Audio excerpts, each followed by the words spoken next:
ಆತ್ಮೀಯ ಬಂಧುಗಳೇ, ಅಖಿಲ ಭಾರತ ವಕೀಲರ ಒಕ್ಕೂಟ ಐಲು ಕರ್ನಾಟಕ ರಾಜ್ಯ ಸಮಿತಿ ಪ್ರಸ್ತುತಪಡಿಸುತ್ತಿರುವ ಅಂತರ್ಜಾಲ ಉಪನ್ಯಾಸ ತರಬೇತಿ ಕಾರ್ಯಾಗಾರ, ಮುಖ್ಯವಾಗಿ APP ಮತ್ತು ಮುನ್ಸಿಪ್ ಪರೀಕ್ಷೆಯನ್ನು ತೆಗೆದುಕೊಂಡಿರ್ತಕ್ಕಂಥ ಎಲ್ಲ ವಕೀಲ ಬಂಧುಗಳಿಗೆ ಈ ಒಂದು ಕೋವಿಡ್-19 ಪ್ಯಾಂಡಮಿಕ್ನ ಭಾಗವಾಗಿ ಎಲ್ಲ ವಕೀಲರು ರಾಷ್ಟ್ರಾದ್ಯಂತ ಮತ್ತು ವಿಶೇಷವಾಗಿ ಕರ್ನಾಟಕ ರಾಜ್ಯದಲ್ಲಿ ನಾವೆಲ್ಲರೂ ಏನು ಕೆಲಸವಿಲ್ಲದೆ ನ್ಯಾಯಾಲಯದ ಕಲಾಪಗಳಿಲ್ಲದೆ ಖಾಲಿ ಕೂತ್ಕೊಂಡಿರ್ತಕ್ಕಂಥ ಒಂದು ಸಂದರ್ಭದಲ್ಲಿ ಅಖಿಲ ಭಾರತ ವಕೀಲರ ಒಕ್ಕೂಟ ಈ ಒಂದು ಸುಸಂದರ್ಭವನ್ನು ಎಲ್ಲ ವಕೀಲ ಸಮುದಾಯಕ್ಕೆ ನಾವು ಒಂದು ಸಂದೇಶವನ್ನು ಕಳಿಸಲಿಕ್ಕೆ ಸಾಧ್ಯ ಆಗಬೇಕು, ಈ ಸಮಯವನ್ನು ಸದುಪಯೋಗಪಡಿಸ್ಕೊಳ್ಳಿಕ್ಕೆ ಅನುಕೂಲ ಆಗಬೇಕು ಅನ್ನುವ ದೃಷ್ಟಿಯಲ್ಲಿ ನಾವು ಎಲ್ಲರಿಗೂ ಉಪನ್ಯಾಸವನ್ನು ನೀಡಲಿಕ್ಕೆ ಈ ಒಂದು ಅಂತರ್ಜಾಲ ಉಪನ್ಯಾಸ ತರಬೇತಿ ಕಾರ್ಯಾಗಾರದ ಒಂದು ವೇದಿಕೆಯನ್ನು ಸಿದ್ಧಪಡಿಸಿಕೊಂಡು ಆ ಮೂಲಕ ಯುವ ವಕೀಲರಿಗೆ, ಪರೀಕ್ಷಾರ್ಥಿಗಳಿಗೆ ಹಾಗೂ ರಾಜ್ಯದ ಎಲ್ಲ ವಕೀಲ ಮಿತ್ರರಿಗೆ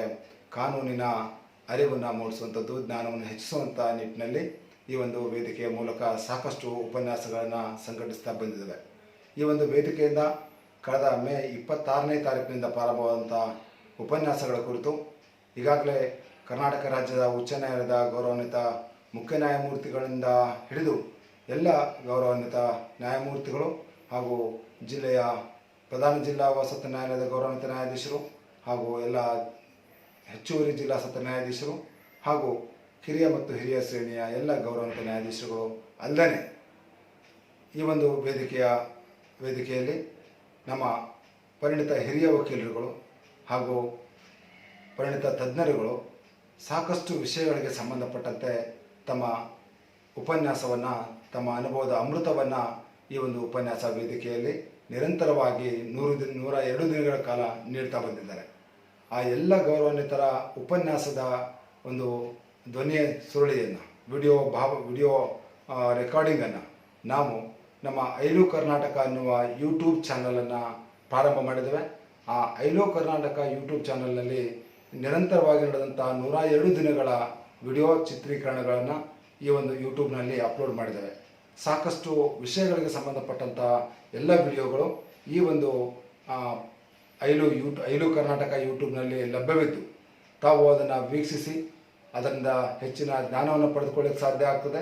ಈ ಒಂದು ಯೂಟ್ಯೂಬ್ನಲ್ಲಿ ಬಂದಿರತಕ್ಕಂಥ ವಿಡಿಯೋಗಳು ನಿಮಗೆ ಲೈಕ್ ಆದಲ್ಲಿ, ನಿಮಗೆ ಅದು ಮನಮುಟ್ಟುವ ರೀತಿಯಲ್ಲಿ ಇದ್ದಲ್ಲಿ, ನಿಮಗೆ ಅದು ಸಂತೃಪ್ತಿಯನ್ನು ನೀಡಿದಲ್ಲಿ ತಾವು ದಯವಿಟ್ಟು ಈ ಯೂಟ್ಯೂಬನ್ನು ಲೈಕ್ ಮಾಡಿ, ಶೇರ್ ಮಾಡಿ, ಹಾಗೆಯೇ ಸಬ್ಸ್ಕ್ರೈಬ್ ಆಗಿ.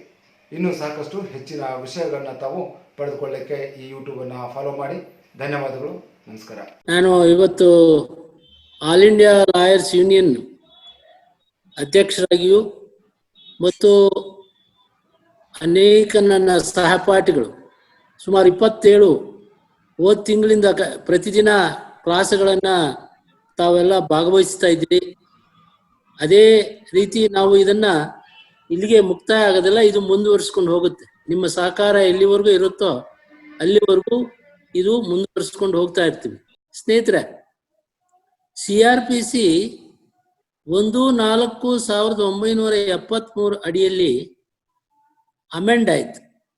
ಅಮೆಂಡ್ಮೆಂಟ್ ಆದಮೇಲೆ ಅದಕ್ಕೆ ಮುಂಚಿತವಾಗಿ ತಮಗೆ ಗೊತ್ತಿದೆ, ಈ CRPC ಅಡಿಯಲ್ಲಿ ಯಾವುದೇ ಒಂದು ಮೊಕದ್ದಮೆಯಲ್ಲಿ ಅಂತಿಮ ಪಟ್ಟಿ ಸಲ್ಲಿಸಿದಾಗ ಅಲ್ಲಿ ಕೆಳಗಡೆ ನ್ಯಾಯಾಲಯವು ಸಾಕ್ಷಿಯನ್ನ ತಗೊಂಡು ಆ ಸಾಕ್ಷಿ ಆಧಾರದ ಮೇಲೆ ಅದೊಂದು ವೇಳೆ ಸೆಷನ್ಸ್ ಟ್ರಯಲ್ ಅಂತ ಆದಾಗ ಆವಾಗ ಅದನ್ನು ಅಲ್ಲಿಗೆ ಕಮಿಟ್ ಮಾಡ್ತಾನಂತ ಆ ಪ್ರೊಸೀಜರ್ ಇತ್ತು.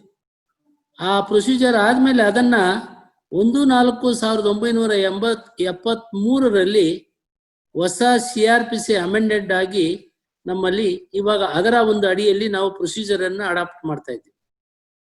ಆ ಅಡಾಪ್ಷನ್ನಲ್ಲಿ ಈಗ ಯಾಕಂದರೆ ಆಗ ಬೇಲ್ ಬಿಡುವುದು, ಜಾಮೀನು ಅರ್ಜಿಗಳು ಎಲ್ಲವೂ ಕೂಡ ಅಲ್ಲಿ ಅಧೀನ ನ್ಯಾಯಾಲಯದಲ್ಲಿ ನಡೀತಾ ಇತ್ತು. ಆದರೆ ಇವತ್ತು CRPC ಅಮೆಂಡ್ಮೆಂಟ್ ಆದಮೇಲೆ 4 ಸೆಕ್ಷನ್ಸನ್ನು ಮಾಡಿದ್ದಾರೆ. ಒಂದು 436, ಎರಡನೇದು 437, ಮೂರನೇದು 438, ನಾಲ್ಕನೇದು 439. ಇದೆಲ್ಲವೂ ಆದ ಮೇಲೆ ಕೂಡ 389 ಅದೊಂದು ಎಲ್ಲಿ ಅದನ್ನ ಅಳವಡಿಸ್ಕೋಬೇಕು, ಯಾವಾಗ ಅಳವಡಿಸ್ಕೋಬೇಕು ಅನ್ನೋದು ಕೂಡ ಅದು ಒಂದು ಮಾಡಿದ್ದಾರೆ. ಇದಾದ್ಮೇಲೆ ಈಗ ಹೊಸದಾಗಿ ಅಮೆಂಡ್ಮೆಂಟ್ ಆದ್ಮೇಲೆ 437 ಎ, ಈಗ 437 CRPC ಅಡಿಯಲ್ಲಿ ಅದೊಂದು ಪ್ರಾವಿಷನ್ ಅನ್ನ ತಂದಿದ್ದಾರೆ. ಸೊ ಅದರಿಂದ ಈ ಒಂದು ಪ್ರತಿಯೊಂದು ಹಂತದಲ್ಲೂ ಕೂಡ ಈಗ 436 ಬರಬೇಕಾದ್ರೆ ನಾವು ಯಾವ ಅಫೆನ್ಸಸ್ ಅಲ್ಲಿ ಅಟ್ರಾಕ್ಟ್ ಆಗತ್ತೆ, ಆವಾಗ ಬೇಲ್ ಅದನ್ನ ಯಾವ ಅಫೆನ್ಸ್ ಅಲ್ಲಿ ನಾವು ಎಲ್ಲಿ ಅದನ್ನ ನಾವು ಮಾಡಬಹುದು, ಈ ಒಂದು ರೀತಿಯಲ್ಲಿ ಈಗ 436 CRPC ನಿನ್ನೆ ಆಗಾಗಲೇ ಹೇಳಿದ್ರು, ಡಾಕ್ಟರ್ ವೆಂಕಟ ಸುಂದರಮ್ಮ ಹೇಳಿದ್ರು, ನಿಮ್ಗೆ non bailable, bailable and non bailable, cognizable, non cognizable. Cognizable, non cognizable. ಯಾವಾಗಲೂ ನಾನ್ ಕಾಗ್ನೈಸಬಲ್ ಅಫೆನ್ಸಸ್ ಅಲ್ಲಿ ನೀವು ಮ್ಯಾಜಿಸ್ಟ್ರೇಟ್ ಅವರ ಮುಂದೆ ಜಾಮೀನು ಅರ್ಜಿಯನ್ನ 436 ಅಡಿಯಲ್ಲಿ ತಾವು ಸಲ್ಲಿಸಬಹುದು. ಯಾವುದೇ ಒಂದು ಅಫೆನ್ಸು ಅದು 3 ವರ್ಷ ಒಳಪಟ್ಟು ಅಂತ ಒಂದು ಅಫೆನ್ಸ್ ಅಲ್ಲಿ ತಾವು ಸಮನ್ಸ್ ಕೇಸ್, ಯಾಕಂದ್ರೆ ವಾರೆಂಟ್ ಕೇಸ್ ಬೇರೆ, ಸಮನ್ಸ್ ಕೇಸ್ ಬೇರೆ, ಪೆಟಿ ಕೇಸ್ ಬೇರೆ. ಯಾವತ್ತು ಸಮನ್ಸ್ ಕೇಸಲ್ಲಿ ತಾವು ಯಾವಾಗ್ಲೂ 436 CRPC ಅಡಿಯಲ್ಲಿ ಅರ್ಜಿಯನ್ನ ಸಲ್ಲಿಸಬೇಕಾಗುತ್ತೆ. ನಾವು ಅನೇಕ ನಮ್ಮ ಸ್ನೇಹಿತರು ನೋಡ್ತೀವಿ, ನ್ಯಾಯಾಲಯ ಮುಂದೆ ಆರೋಪಿಯನ್ನ ಪೊಲೀಸಿನವರು ಹಾಜರು ಮಾಡುವಾಗ ತಾವು ಅದನ್ನ FIR ನೋಡೋದಿಲ್ಲ, ರಿಮ್ಯಾಂಡ್ ಅರ್ಜಿಯನ್ನು ನೋಡೋದಿಲ್ಲ. ತಕ್ಷಣ ತಾವು ಟೈಪಿಸ್ಟ್ಗೆ ಹೇಳಿ ಒಂದು ಅರ್ಜಿಯನ್ನ 9 ಕ್ವಶನ್ ಗ್ಲಾನ್ಸ್ ತಂದು ಹಾಜರು ಮಾಡ್ತೀವಿ. ಅದು ಬೇಲಬಲ್ಲ, ನಾನ್ ಬೇಲಬಲ್ಲ, ಅಥವಾ ಅದಕ್ಕೆ ತಕರಾರನ್ನ ಹಾಕ್ಲೇಬೇಕಾ ಅನ್ನೋದನ್ನ ತಾವು ನೋಡುವುದಿಲ್ಲ. ಯಾಕಂದ್ರೆ 15 ಕಾಲಮ್ ಇರುತ್ತೆ. ಫಾರ್ಮೇಟ್ 154 CRPC ಅಲ್ಲಿ 15 ಕಾಲಮ್ ಇದೆ. ಆ 15 ಕಾಲಮ್ ಅಲ್ಲಿ ನೀವು 1, 2, 3, 4 ಇವೆಲ್ಲವೂ ಕೂಡ ತಾವು ಪರಿಗಣಿಸ್ಬೇಕಾಗ್ತದೆ.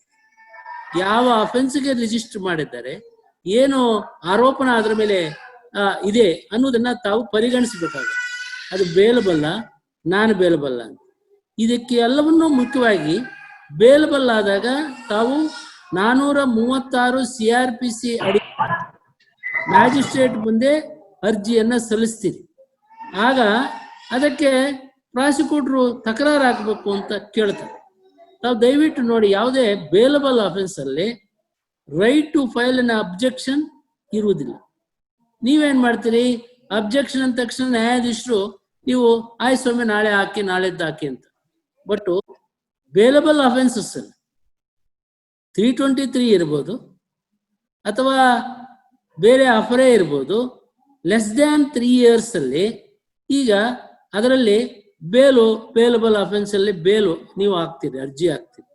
ಆ ಅರ್ಜಿ ಹಾಕಿದಾಗ right of filing an objection is border.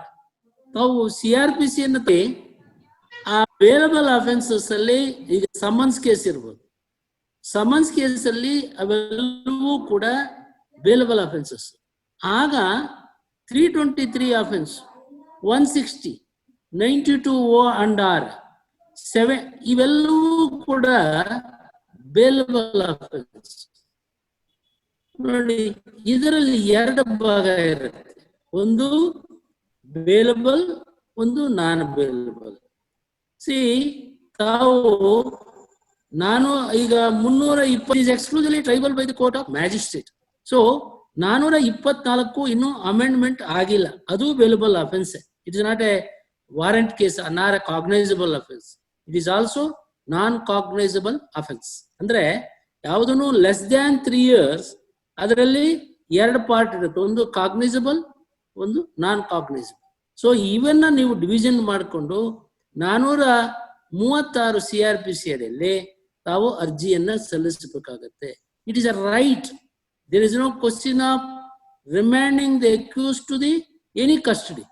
So ಆಗ ಇದನ್ನ ಗಮನದಲ್ಲಿ ಇಟ್ಕೊಂಡು ನೀವು ಒಂದು ವೇಳೆ ನ್ಯಾಯಾಧೀಶರು ಕಸ್ಟಡಿ ಕಳಿಸ್ಬೇಕು ಅಂತ ಏನಾದರೂ ಮನದಟ್ಟು ಮಾಡಿದ್ರೆ, ಯಾಕಂದ್ರೆ ತಾವು ಬೇಲಬಲ್ ಅಫೆನ್ಸು 324 ಬೇಲಬಲ್, ನೀವೇನ್ ಮಾಡ್ತೀರಿ, 436 ಅಲ್ಲಿ ಅಪ್ಲಿಕೇಶನ್ ಹಾಕ್ತೀರಿ.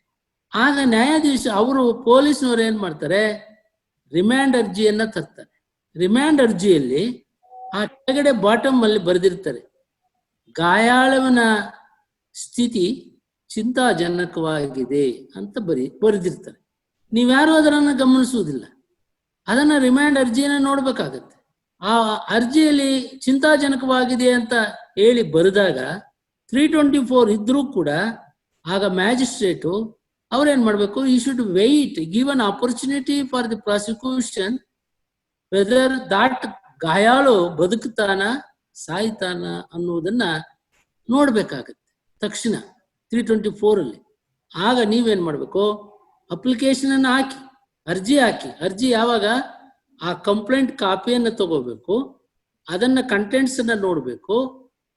ಆಮೇಲೆ ರಿಮ್ಯಾಂಡ್ ಅರ್ಜಿ ನೋಡಿ, 167 CRPC ಅಡಿಯಲ್ಲಿ ಒಬ್ಬ ಆರೋಪಿಯನ್ನ ಕಸ್ಟಡಿಗೆ ಕೊಡಬೇಕಾದ್ರೆ, ಪೊಲೀಸ್ ಕಸ್ಟಡಿ ಇರ್ಬೋದು ಅಥವಾ ಜುಡಿಷಿಯಲ್ ಕಸ್ಟಡಿ ಇರ್ಬೇಕು. ಇವೆರಡನ್ನೂ ಕಳಿಸ್ಬೇಕಾದ್ರೆ, ಯಾವ ಕಸ್ಟಡಿ, ಪೊಲೀಸ್ ಕಸ್ಟಡಿ ಕಳಿಸ್ಬೇಕಾದ್ರೆ ಅವಾಗ ವಕೀಲರಿಗೆ ತೊಂದರೆ ಆಗತ್ತೆ, ಅವ್ರಿಗೆ ಆರೋಪಿಗೆ ತೊಂದರೆ ಆಗತ್ತೆ. ಆವಾಗ ಏನ್ ಮಾಡ್ಬೇಕು, ನೀವು ಆ ರಿಮ್ಯಾಂಡ್ ಅರ್ಜಿ ಇದೆ ನೋಡಿ, ರಿಮ್ಯಾಂಡ್ ಅರ್ಜಿ 172 CRPC ಅಡಿಯಲ್ಲಿ ರಿಮ್ಯಾಂಡ್ ಅರ್ಜಿ ಹಾಜರು ಮಾಡ್ತಾರೆ. ಆ ರಿಮ್ಯಾಂಡ್ ಅರ್ಜಿಯಲ್ಲಿ the gist of the investigation, ಅಂದ್ರೆ ಅಲ್ಲಿ ತನಕ ತನಿಖೆ ಏನೇನು ಮಾಡಿರ್ತಾರೆ ಆ ತನಿಖೆಯ ಎಲ್ಲ ಸಂಕ್ಷಿಪ್ತ ವಿಚಾರಗಳನ್ನ ಜಿಸ್ಟ್ ಆಗಿ ಆ ರಿಮ್ಯಾಂಡ್ ಅರ್ಜಿಯಲ್ಲಿ ಬರೀಬೇಕು. ಆ ರಿಮ್ಯಾಂಡ್ ಅರ್ಜಿಯಲ್ಲಿ ಬರೆದು ಆವಾಗ ಪೊಲೀಸ್ನವರು ತಮ್ಮ ಸ್ವಾಧೀನಕ್ಕೆ ಕಸ್ಟಡಿಗೆ ತಗೋಬೇಕಾದ್ರೆ ಅದರಲ್ಲಿ ಕಾರಣ ಕೇಳಬೇಕಾಗತ್ತೆ. ಯಾವ ಕಾರಣಕ್ಕೋಸ್ಕರ ಆರೋಪಿಯನ್ನ ಪೊಲೀಸ್ ಕಸ್ಟಡಿಗೆ ಬೇಕು ಅನ್ನೋದನ್ನ ಕೂಡ ತಾವು ನೋಡ್ಬೇಕಾಗತ್ತೆ. ತಾವು ಅಪ್ಲಿಕೇಶನ್ 437 CRPC ಅಡಿಯಲ್ಲಿ ತಾವು ಅಪ್ಲಿಕೇಶನ್ ಹಾಕ್ತೀರಿ. ಆ ಅಪ್ಲಿಕೇಶನ್ ಹಾಕುವಾಗ ತಾವು ಅದನ್ನ ಗಮನಿಸಬೇಕಾಗುತ್ತೆ. ಗಮನಿಸಿ ಆಗ ರಿಮ್ಯಾಂಡ್ ಮಾಡಿದ್ರೆ, ಒಂದು ವೇಳೆ ಪೊಲೀಸ್ ಕಸ್ಟಡಿಗೆ ರಿಮ್ಯಾಂಡ್ ಮಾಡಬೇಕಾದ್ರೆ ನೀವು ಆವಾಗ ರಿಮ್ಯಾಂಡ್ ಅರ್ಜಿಯನ್ನ ನೋಡ್ಬೇಕು. ಒಂದು ವೇಳೆ ಆರೋಪಿಗೆ ರಿಮ್ಯಾಂಡ್ ಪೊಲೀಸ್ ಕಸ್ಟಡಿಗೆ ಕಳಿಸ್ಬೇಕಾದ್ರೆ ನೀವು ಅದನ್ನ ಗಮನದಲ್ಲಿಟ್ಕೊಂಡು ಕಂಟೆಂಟ್ಸ್ ಅನ್ನ ಓದ್ಬೇಕು. ಓದಿ ಸ್ವಾಮಿ ಈ ಕಾರಣಕ್ಕೆ, ಯಾಕಂದ್ರೆ ಈಗ ಥೆಫ್ಟ್ ಇರ್ಬೋದು, 379 ಇರ್ಬೋದು, 380 ಇರ್ಬೋದು, 420 ಇರ್ಬೋದು, 506 ಇರ್ಬೋದು, 407 ಇರ್ಬೋದು, ಅಥವಾ 408 ಇರ್ಬೋದು ನೋಡಿ, 420 ಇರ್ಬೋದು ನೋಡಿ, ಆ 392 ಇರ್ಬೋದು ನೋಡಿ. ಇವೆಲ್ಲವೂ ಕೂಡ ಪ್ರಾಪರ್ಟೀಸ್ ಅನ್ನ ರಿಕವರಿ ಮಾಡಬೇಕಾಗತ್ತೆ. ಆ ರಿಕವರಿ ಪರವಾಗಿ ಈ ಆರೋಪಿಯನ್ನ ಇನ್ನೂ ಹೆಚ್ಚಿನ ಕಸ್ಟಡಿಗೆ ನಮ್ಗೆ ಬೇಕಾಗಿದೆ ಅಂತ ಹೇಳಿ ರಿಮ್ಯಾಂಡ್ ಅರ್ಜಿಯಲ್ಲಿ ಸಲ್ಲಿಸಿರ್ತಾರೆ. ಆ ವೇಳೆಯಲ್ಲಿ ನೀವು 437 CRPC ಅಡಿಯಲ್ಲಿ, ಯಾಕಂದ್ರೆ ವಾರಂಟ್ ಕೇಸಲ್ಲಿ any investigating officer can ask for the accused to their custody for recovery of material objects, incriminating material objects. ಯಾಕಂದ್ರೆ ಅಷ್ಟೊತ್ತಿಗೆ ಆ ಇನ್ಕ್ರಿಮಿನೇಟಿಂಗ್ ಮೆಟೀರಿಯಲ್ ಆಬ್ಜೆಕ್ಟ್ಸ್ ಅನ್ನ ಅವನ ರಿಕವರಿ ಮಾಡಬೇಕಾದ್ರೆ ಸೆಕ್ಷನ್ 27 ನೋಡಿ, 27 ಆಫ್ ದಿ ಎವಿಡೆನ್ಸ್ ಆಕ್ಟ್ ಅನ್ನು ನೋಡ್ಬೇಕಾಗುತ್ತೆ. Voluntary statement of an accuse leading to discovery of fact is only admissible. So ಆವಾಗ ಏನ್ ಮಾಡ್ತಾರೆ, ಆರೋಪಿಯ ಹೇಳಿಕೆ ಇದೆ, ಅವನು ಕಳ್ಳತನ ಮಾಡಿದ್ದಾನೆ ಅಥವಾ ಆತನ ಸ್ವಾಧೀನದಲ್ಲಿ ಕೆಲವು ವಸ್ತುಗಳಿದೆ, ಪ್ರಾಪರ್ಟಿ ಇದೆ, ಅದೇ ರೀತಿ 420 ಚೀಟ್ ಮಾಡಿದ್ದಾನೆ, ಚೀಟ್ ಮಾಡಿ ಹಣ ಗಳಿಸಿ ಬ್ಯಾಂಕಲ್ಲಿ ಡಿಪಾಸಿಟ್ ಮಾಡ್ಕೊಂಡಿದ್ದಾನೆ, ಆಸ್ತಿ ಮಾಡಿದ್ದಾನೆ, ಇದೆಲ್ಲವೂ ಕೂಡ ಮುಟ್ಗೋಲು ಹಾಕೋಬೇಕು ಅಂತೇಳಿ ನಮಗೆ ಪೊಲೀಸ್ ಕಸ್ಟಡಿಗೆ ಬೇಕು ಅಂತೇಳಿ ಆ ರಿಮ್ಯಾಂಡ್ ಅರ್ಜಿಯಲ್ಲಿ ಕಾರಣಗಳನ್ನ ಸೂಚನೆ ಮಾಡಿರ್ತಾರೆ. ನೀವು ಆ ಕಾರಣ ನೋಡಿ, ಯಾರೇ ಆಗ್ಲಿ ಕಾರಣಗಳನ್ನ ರಿಮ್ಯಾಂಡ್ ಅರ್ಜಿಯಲ್ಲಿ ನೋಡಿ ನೀವು ಆಮೇಲೆ ನಿಮ್ಮ ವಾದವನ್ನ ಮಂಡಿಸಬೇಕಾಗತ್ತೆ. ನಿಮ್ಮ ಅವರ ತಕರಾರು ಆಮೇಲೆ ತಕರಾರು ಆಗ್ತಾರೆ. ಸೊ ಅದಕ್ಕೆ ಕಾಲಾವಕಾಶ. ಈಗ ಅನೇಕ ಜನ ನಮ್ಮ ಸ್ನೇಹಿತರು ಏನ್ ಮಾಡ್ತಾರೆ, ಆರೋಪಿಯನ್ನ ನ್ಯಾಯಾಲಯಕ್ಕೆ ಕರ್ಕೊಂಡು ಬಂದ ತಕ್ಷಣ ಪೊಲೀಸ್ನವ್ರು ಕರ್ಕೊಂಡು ಬರ್ತಾರೆ. ಕರ್ಕೊಂಡು ಬಂದ್ಮೇಲೆ ನೀವು FIR ನೋಡಲ್ಲ, ಟೈಪಿಸ್ಟ್ಗೆ ಹೇಳ್ತಾರೆ ಇದು ಹೊಡೆ 436 ಹೊಡಿ 437 ನೋಡಿ ಅಂತ ಎರಡೇ ಇರುವುದಲ್ಲಿ ಎರಡರಲ್ಲಿ ಯಾವುದೋ ಒಂದು ಹೊಡಿತಾರೆ. ಆ ಬೇಲ್ ಅಪ್ಲಿಕೇಶನ್ ಪ್ರಾವಿಷನ್ ಕೂಡ ನೋಡುವುದಿಲ್ಲ. ಅವನು 436/437 ಎರಡು ಇರುತ್ತೆ ನೋಡಿ. ತಾವು ಗಮನಿಸ್ಬೇಕಾಗತ್ತೆ. ಯಾವುದು ವಾರೆಂಟ್ ಕೇಸ್ ಇದ್ರೆ ನೋಡಿ, if it is A magistrate before him, if it is A warrant case ನೀವು 437 ನಲ್ಲಿ ಅಪ್ಲಿಕೇಶನ್ ಹಾಕ್ಬೇಕು. ಈವನ್ ಮರ್ಡರ್ ಕೇಸ್ 302 ನಲ್ಲೂ ಕೂಡ ತಾವು ಬೇಲ್ ಅಪ್ಲಿಕೇಶನ್ ಅನ್ನ ಮ್ಯಾಜಿಸ್ಟ್ರೇಟ್ ಮುಂದೆ ಸಲ್ಲಿಸಬಹುದು. ಯಾವಾಗ ಅದನ್ನು ಹೇಳ್ತೀನಿ, ಯಾವಾಗ ನೀವು ಮಾಡಬೇಕಾಗತ್ತೆ. ಅವರಿಗೆ ಪವರ್ಸ್ ಇದೆ. ಮ್ಯಾಜಿಸ್ಟ್ರೇಟ್ಗೆ offences exclusively triable by the court of sessions is got empowered. ಯಾಕಂದ್ರೆ 973 CRPC ಅಮೆಂಡ್ ಮಾಡಿದ್ದು ಯಾಕಂದ್ರೆ ಇವತ್ತು ಅನೇಕ ಜನ ಕಸ್ಟಡಿಯಲ್ಲಿ ಇರ್ತಾರೆ. ಆ ಕಸ್ಟಡಿಯಲ್ಲಿದ್ದಾಗ ಬೇಲ್ ತಗೋಬೇಕಾದ್ರೆ ಬಹಳ ದಿನ ಆಗತ್ತೆ, ತೊಂದರೆ ಆಗತ್ತೆ ಅಂತ ಹೇಳಿ ಆ ಮ್ಯಾಜಿಸ್ಟ್ರೇಟ್ ಕೂಡ ಪವರ್ ಕೊಟ್ಟಿದ್ದಾರೆ. ಆ ಪವರು 437ರಲ್ಲಿ even offence is exclusively triable by the court of sessions he has been empowered. Magistrate is empowered. First time 1978 Supreme Court, page 179, page nodi, page 179. There the Supreme Court holds that if even the offense is exclusively tribal by the court of sessions, the magistrate is empowered to entertain the application. Avagenu, what are the conditions to be looked into? Whether there is a prima facie case is made out. Nodi, prima facie case is made out. ಯಾಕಂದ್ರೆ ಇಬ್ರು ಜಗಳ ಆಡಿರ್ತಾರೆ.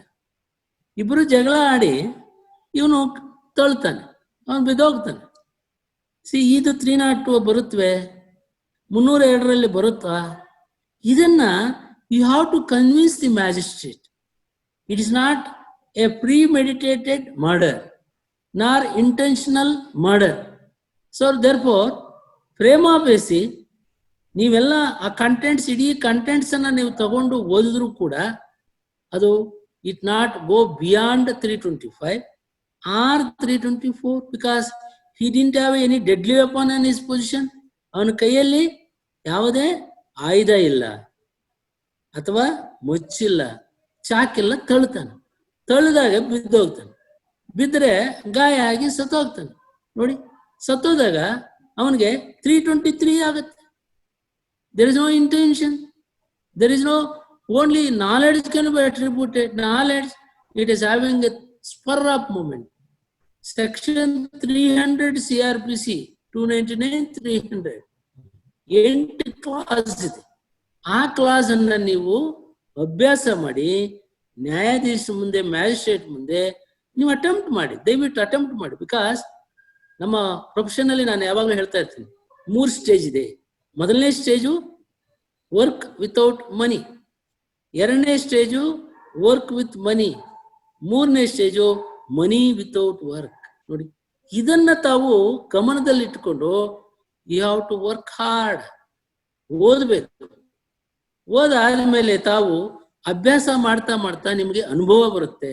ಆ ಅನುಭವ ಆಧಾರದ ಮೇಲೆ ನೀವು ಜಡ್ಜನ್ನ, ನ್ಯಾಯಾಧೀಶನನ್ನ convince ಮಾಡ್ಬೋದು. ಅದರಿಂದ ಆ 437 ನಲ್ಲಿ even offence is exclusively triable by the court of sessions, ಅಲ್ಲಿ ಸೆಷನ್ಸ್ ಮ್ಯಾಜಿಸ್ಟ್ರೇಟ್ಗೆ ಪವರ್ ಇದೆ. ಅವಾಗ ಏನೇನು ಡಾಕ್ಯುಮೆಂಟ್ಸ್ ನೋಡ್ಬೇಕಾಗ, ಒಂದು ಕಂಟೆಂಟ್ಸ್ ಆಫ್ ದಿ FIR, ಎರಡನೇದು if it is a 302 you have to see the inquest panchnama, ಶವ ಪಂಚನಾಮೆ 174 CRPC ಅಡಿಯಲ್ಲಿ ಪಂಚನಾಮೆ ಮಾಡಿರ್ತಾರೆ. ಆ ಪಂಚನಾಮೆಯಲ್ಲಿ ತಾವು ಕಾಲಮ್ ನಂಬರ್ 4 ನೋಡಿ, ಕಾಲಮ್ ನಂಬರ್ 7 ನೋಡಿ. ಕಾಲಮ್ ನಂಬರ್ 7 ನಲ್ಲಿ ನಿಮಗೆ ಏನೇನು ಗಾಯ ಆಗಿದೆ ಅಂತೇಳಿ ಅದರಲ್ಲಿ ಬರೆದಿರ್ತಾರೆ. ಒಂದು ವೇಳೆ ನಿಮ್ಗೆ ಅದಕ್ಕೆ ಇನ್ಕ್ವೆಸ್ಟ್ ನ್ಯಾಯಾಲಯಕ್ಕೆ ಕಳಿಸದೇ ಇದ್ರೆ ನೀವೇನು ಮಾಡಬೇಕು, ರಿಮ್ಯಾಂಡ್ ಅರ್ಜಿಯಲ್ಲಿ ಬರೆದಿರ್ತಾರೆ ಏನೇನು ಗಾಯ ಆಗಿದೆ ಅಂತ ಹೇಳಿ ನೋಡಿ. ಆಗ ಎಲ್ಲಿ ಗಾಯ ಆಗಿದೆ, ಏನರಿಂದ ಗಾಯ ಆಗಿದೆ, ಇದನ್ನು ಕೂಡ ನೀವು ಗಮನಿಸಬೇಕಾಗ್ತದೆ. ಒಂದು ಅರ್ಜಿಯನ್ನ ಮ್ಯಾಜಿಸ್ಟ್ರೇಟ್ ಮುಂದೆ ತಾವು ಸಲ್ಲಿಸಬೇಕಾದ್ರೆ ಆ ಕಂಟೆಂಟ್ಸ್ ಅನ್ನ ತಾವು ನೋಡಿ ಆಗ ಮ್ಯಾಜಿಸ್ಟ್ರೇಟ್ ಮುಂದೆ ಅರ್ಜಿಯನ್ನ ಸಲ್ಲಿಸಬೇಕಾಗತ್ತೆ. ಇದೇನಾಗತ್ತೆ, ಅನೇಕ ಸಲ ಯಂಗ್ಸ್ಟರ್ಸ್ ಏನ್ ಮಾಡ್ತಾರೆ, ಅದು ಅರೆಸ್ಟ್ ಮಾಡ್ಕೊಂಡು ಬಂದ ತಕ್ಷಣ ಒಂದು ಅರ್ಜಿಯನ್ನು ಹಾಕ್ಬಿಡ್ತಾರೆ. ಅರ್ಜಿ ಹಾಕಿದ ಮೇಲೆ ಬೇಲ್ ಅಪ್ಲಿಕೇಶನ್ ಆ ನ್ಯಾಯಾಧೀಶರು ಏನ್ ಮಾಡ್ತಾರೆ, though it is an offence 324 or 307, but ಅವ್ರೇನ್ ಮಾಡ್ತಾರೆ, after perusing the remand application, the condition of the patient ಅಂದ್ರೆ ಗಾಯಾಳುವಿನ ಸ್ಥಿತಿ ಚಿಂತಾಜನಕವಾಗಿದೆ, ಆದ್ದರಿಂದ ಅವಕಾಶ ಕೊಡಬೇಕು, ಅವನು ಬದುಕುತ್ತಾನೋ ಸಾಯ್ತಾನೋ ಅನ್ನೋದನ್ನ ಗಮನಿಸಬೇಕಾಗತ್ತೆ ಮ್ಯಾಜಿಸ್ಟ್ರೇಟ್. ಯಾಕಂದ್ರೆ magistrate is A supervising authority of the investigation. ಯಾಕಂದ್ರೆ ನೀವು ಮ್ಯಾಜಿಸ್ಟ್ರೇಟು FIR ಆದ ತಕ್ಷಣ ಅವ್ರಿಗೇನು ಕೆಲಸ ಇಲ್ಲ ಅಂತಲ್ಲ. Is A supervising authority on the investigation conducted by the investigating officer under section 157 CRPC. ನೋಡಿ, 157 CRPC ಅಡಿಯಲ್ಲಿ ತನಿಖೆಯನ್ನ ಮಾಡ್ತಾ ಇರ್ತಾರೆ. ಆ ತನಿಖೆ ಮಾಡುವಾಗ ಏನೇನು ಪುರಾವೆಗಳು, ಆ ಕೇಸಿಗೆ ಸಂಬಂಧಪಟ್ಟಂತ ಪುರಾವೆಗಳನ್ನ ಅವರು ಕ್ರೋಢೀಕರಿಸಿ ಮಾಡ್ತಾ ತನಿಖೆ ನಡೀತಾ ಇರುತ್ತೆ. ಸೊ ಅಂತ ವೇಳೆಯಲ್ಲಿ the council of appearing for the accused, you have to view all these material important documents. One is inquest in column number 7 and column number 9. ನೋಡಿ, ಕಾಲಮ್ ನಂಬರ್ 9 ಅಲ್ಲಿ ಯಾವಾಗ್ಲೂ ಯಾರು ಕಣ್ಣಾರ ಕಂಡ ಸಾಕ್ಷಿದಾರರು, ನೋಡಿ ಕಣ್ಣಾರ ಕಂಡ ಸಾಕ್ಷಿದಾರರು, ಆಮೇಲೆ ರಿಲೇಟಿವ್ಸ್ 10 ಅಲ್ಲಿ 9 and 10. 9 ಅಲ್ಲಿ ಕಣ್ಣಾರ ಕಂಡ ಸಾಕ್ಷಿದಾರರು ಅಲ್ಲಿ ಲಭ್ಯ ಇದ್ದರೆ ಅವರ ಹೇಳಿಕೆಗಳನ್ನ ಅಲ್ಲಿ ಬರ್ಕೋಬೇಕು. ಆಮೇಲೆ ಐಡೆಂಟಿಫಿಕೇಶನ್ ದ ಬಾಡಿ, ರಿಲೇಟಿವ್ಸ್ ಯಾರಿದ್ರೆ ಅದನ್ನ ಗುರುತಿಸೋದಕ್ಕೆ 10ರಲ್ಲಿ ಬರೀಬೇಕು. ಲಾಸ್ಟ್ ಸೀನ್ ಅಲೈವ್ ನೋಡಿ, ಯಾಕಂದ್ರೆ ಇಲ್ಲಿ direct evidence cases, circumstantial evidence cases. ನೋಡಿ, circumstantial evidence section 3, direct evidence no, direct ಆಗಿ ಕಣ್ಣಾರ ಕಂಡ ಸಾಕ್ಷಿದಾರ ಅವರು ಹೇಳಿಕೆ ಕೊಡ್ತಾರೆ, ಸಾಕ್ಷಿ ಕೊಡ್ತಾರೆ. ಎಲ್ಲಿ ಕಣ್ಣಾರ ಕಂಡ ಸಾಕ್ಷಿದಾರ ಇರಲ್ವೋ ಅಲ್ಲಿ ನಾವು ಸರ್ಕಮ್ಸ್ಟೆನ್ಷಿಯಲ್ ಎವಿಡೆನ್ಸ್ ಅನ್ನ ಲಿಂಕ್ ಮಾಡಬೇಕಾಗುತ್ತೆ. ಯಾಕಂದ್ರೆ ಚೈನ್ ಆಫ್ ಈವೆಂಟ್ಸ್, ಚೈನು ಯಾವಾಗ ಈಗ ಚೈನ್ ಹಾಕೊಂಡಿರ್ತೀವಿ, ಚಿನ್ನದ ಚೈನ್ ನಾವು ಹಾಕೊಂಡಿರ್ತೀವಿ, ಆ ಚೈನ್ ಕಂಟಿನ್ಯೂಷನ್ ಆಗ್ಬೇಕಾದ್ರೆ ಒಂದೊಂದು ಲಿಂಕು ಕೂಡ ಅದು ಕಂಟಿನ್ಯೂಷನ್ ಇರಬೇಕು. ಮಧ್ಯದಲ್ಲಿ ಒಂದು ಲಿಂಕ್ ಮುರಿದೋದ್ರೆ ಚೈನ್ ಕಟ್ ಆಗುತ್ತೆ. See, circumstantial evidence is very dangerous, you must be very careful. So ಇಂಥ ವೇಳೆಯಲ್ಲಿ ನೀವು contents of the complaint and inquest and remand ಅರ್ಜಿ ಈ ಮೂರನ್ನು ಕ್ರೋಢೀಕರಿಸಿ ಯು ಮೇಕ್ ಅನ್ ಅಟೆಂಪ್ಟ್. ಯಾಕಂದ್ರೆ ನೀವು ಏನಪ್ಪಾ ಮ್ಯಾಜಿಸ್ಟ್ರೇಟ್ ಬೇಲ್ ಕೊಡಲ್ಲ ಅಂತ ಬಿಟ್ಬಿಡ್ಬೇಡಿ. ಯಾಕಂದ್ರೆ ನಿಮ್ಗೆ ಗೊತ್ತಿದೆ ಈ ದೇಶದಲ್ಲಿ ಮಾತಿಗೆ ಹಣ ಮಾಡುವುದು ಪ್ರೊಫೆಷನ್ ಇದೊಂದೇ ಇರುವುದು. ಡಾಕ್ಟರ್ ಆದ್ರೆ ಬಂಡವಾಳ ಹಾಕ್ಬೇಕು, ಆದ್ರೆ ಲಾಯರ್ ಆದ್ರೆ ಬಂಡವಾಳ ಇಲ್ಲದೆ ನಾವು ವೃತ್ತಿಯನ್ನ ಪ್ರಾರಂಭಿಸಿ ಹಣ ಗಳಿಸ್ಬೋದು. ಆದ್ರೆ ಒಂದ್ ತಿಳ್ಕೊಳ್ಳಿ, ನೀವು ಹೇಳುವ ಮಾತಲ್ಲಿ ಕಾನೂನು ಅಡಗಿದೆ, ಯಾರು ಸುಮ್ಮನೆ ಕೊಡೋದಿಲ್ಲ. ನೀವು ಹೇಳುವ ಮಾತು it is going to be relief to the litigant public. So ಅದರಿಂದ ನಾವು ಬರೀ ಮಾತಲ್ಲ ಅಂತ ಅಲ್ಲ, ನಾವು ಹೇಳುವ ಮಾತಲ್ಲಿ ಕಾನೂನು ಅಡಗಿದೆ. ಸೊ ಆ ಒಂದು ಅನುಭವದ ಆಧಾರದ ಮೇಲೆ ನೀವೊಂದು ಅರ್ಜಿಯನ್ನ, ಜಾಮೀನು ಅರ್ಜಿಯನ್ನ ಮ್ಯಾಜಿಸ್ಟ್ರೇಟ್ ಮುಂದೆ 437 offence, even the offence is exclusively punishable death or imprison for life, triable by the court of sessions, even magistrate is empowered to entertain the bail application. ಅಲ್ಲಿ ಹಾಕಿ ನಿಮ್ಗೆ ಅನುಭವ ಬರುತ್ತೆ. ನೋಡಿ, ನೀವು ಕೆಲವರು ಅನೇಕ ಜನ ನಾವು ನೋಡ್ತಾ ಇರ್ತೀವಿ, ಯಂಗ್ಸ್ಟರ್ಸ್ ಆ ಮ್ಯಾಜಿಸ್ಟ್ರೇಟ್ ಮುಂದೆ ಹೋಗ್ಬಿಡ್ತಾರೆ, ಸ್ವಾಮಿ ಸ್ವಾಮಿ ಸ್ವಾಮಿ ಅಂತ. ಡೋಂಟ್ ಸೇ ಸ್ವಾಮಿ, you have got every right to argue, make a submission, ದೂರದಿಂದ ಮಾಡಿ. ಯಾಕಂದ್ರೆ ಮಾತು, ನೀವು ಹೇಳುವಂತ ಮಾತು 4 ಜನಕ್ಕೆ ಗೊತ್ತಾಗಬೇಕಾಗತ್ತೆ. ನಿಮ್ಮ ಕಕ್ಷಿಗಾರರಿಗೆ ಗೊತ್ತಾಗಬೇಕು, ನಮ್ಮ ವಕೀಲ ಜೋರಾಗಿ ಮಾತಾಡ್ತಾ ಇದ್ದಾರೆ, ಆರ್ಗ್ಯುಮೆಂಟ್ ಮಾಡ್ತಾ ಇದ್ದಾರೆ, ಅವ್ರಿಗೆ ಅರ್ಥ ಆಗಬೇಕು. ಸೊ ಅದರಿಂದ ನೀವು ಮಾತನ್ನ ಹೇಳುವಾಗ ಜೋರಾಗಿ ಹೇಳಿದಾಗ ಏನಾಗತ್ತೆ, ಆ ನ್ಯಾಯಾಧೀಶರಿಗೆ ಅರ್ಥ ಆಗತ್ತೆ, ಇವ್ರು ಏನೋ ಹೇಳ್ತಾ ಇದ್ದಾರೆ ಕೇಳೋಣ ಅಂತ. ನೀವು ಗುಸಗುಸ ಅಂತ ಹೇಳಿದ್ರೆ ಏನೂ ಅರ್ಥ ಆಗಲ್ಲ ಜಡ್ಜಿಗೆ. ಬಿಡು ಏನೋ ಹೇಳ್ತಾ ಇದ್ದಾರೆ ಅಂತೇಳಿ ರಿಜೆಕ್ಟ್ ಮಾಡ್ತಾರೆ. ಅದರಿಂದ ನಿಮ್ಮ ಇಂಪ್ರೆಷನ್, ನನಗೆ ಒಂದು ಸಬ್ಜೆಕ್ಟ್ ಇದೆ, ಹೌ ಟು ಡೆವಲಪ್ ಪ್ರಾಕ್ಟೀಸ್ ಅಂತ, ಸಬ್ಜೆಕ್ಟ್ ಬೇರೆ ಇದೆ, ಅದು ಹೇಳ್ತೀನಿ. ಸೊ ಅದರಿಂದ ಅಲ್ಲಿ ಮ್ಯಾಜಿಸ್ಟ್ರೇಟಿಗೆ ಪವರ್ಸ್ ಇದೆ. ಒಂದು ವೇಳೆ ಮ್ಯಾಜಿಸ್ಟ್ರೇಟ್ ರಿಜೆಕ್ಟ್ ಮಾಡಿದ್ರು, ಜಾಮೀನು ಅರ್ಜಿ 302, 420 ನೋಡಿ, 420, 407, 326, 324 ನೋಡಿ, ಇವೆಲ್ಲವೂ the offence is exclusively triable by the magistrate, he will reject the bail application. 325 ಇರಬಹುದು, 326 ಇರಬಹುದು, 392 ಇರಬಹುದು, 406 ಇರಬಹುದು, 407 ಇರಬಹುದು, 408 IPC ಇರಬಹುದು. ಇವೆಲ್ಲವೂ ಕೂಡ ನೀವು ನೋಡುವಾಗ ಅವ್ರೇನ್ ಮಾಡ್ತಾರೆ, ಈಗ still the property should be recovered.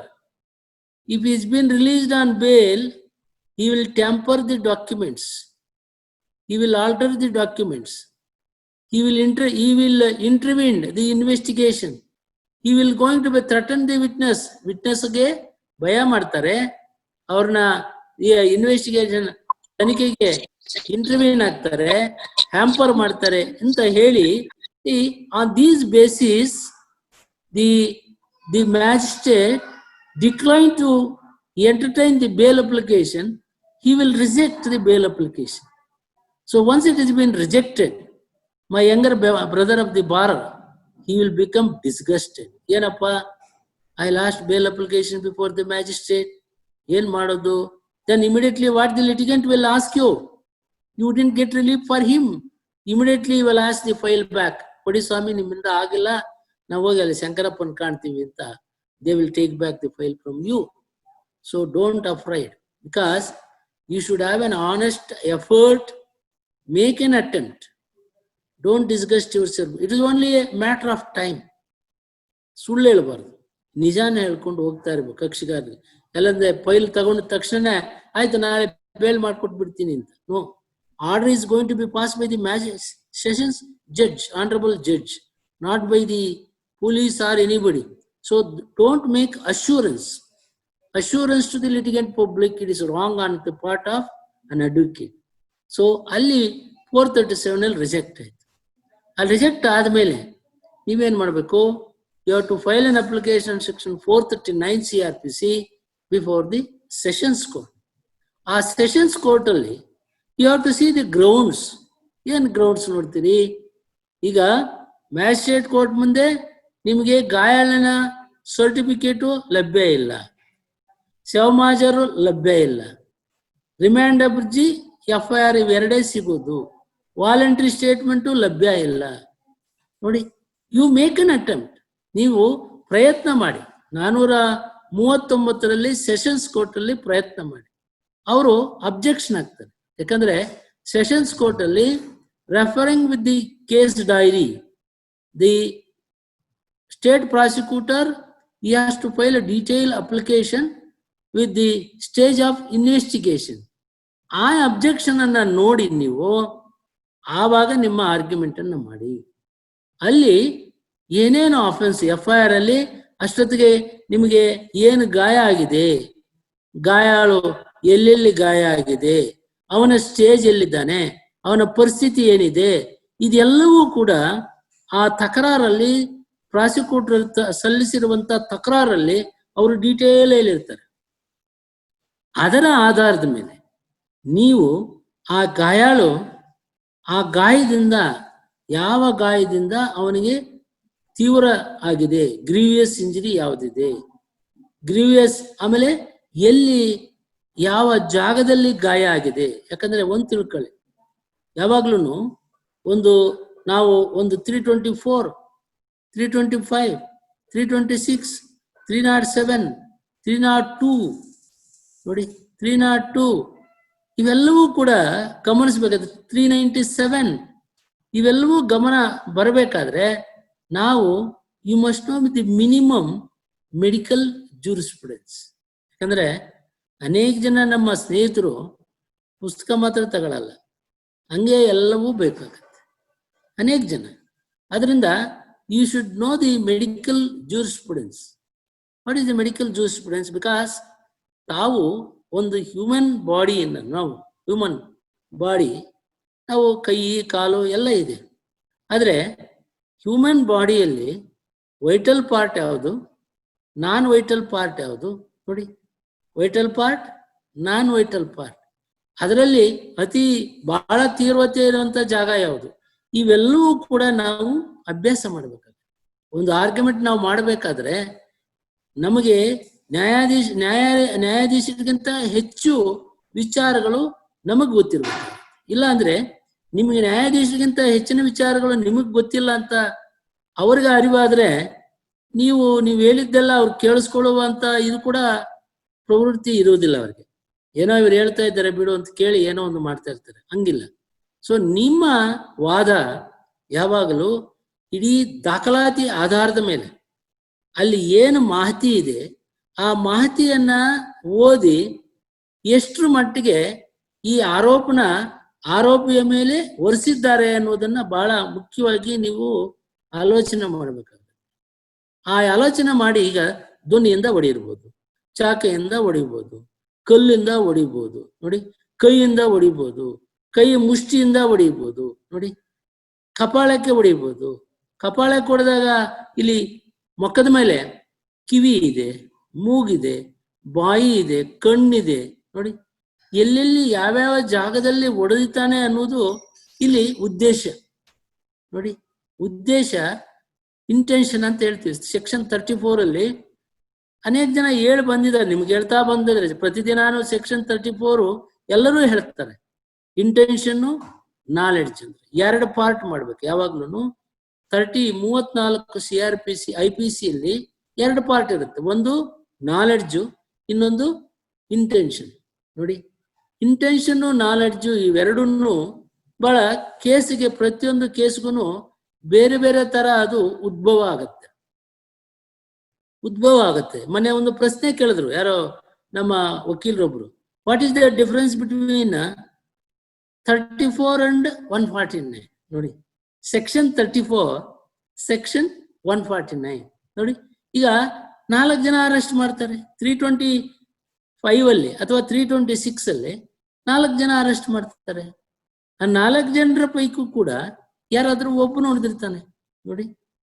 ಆ ಒಬ್ಬನ ಹತ್ರ ಅವನು ಚಾಕು ಆಯುಧ ಇಟ್ಕೊಂಡಿರುವುದು ಇನ್ನು 3 ಜನಕ್ಕೆ ಗೊತ್ತಿರ್ಬೇಕು. ಆ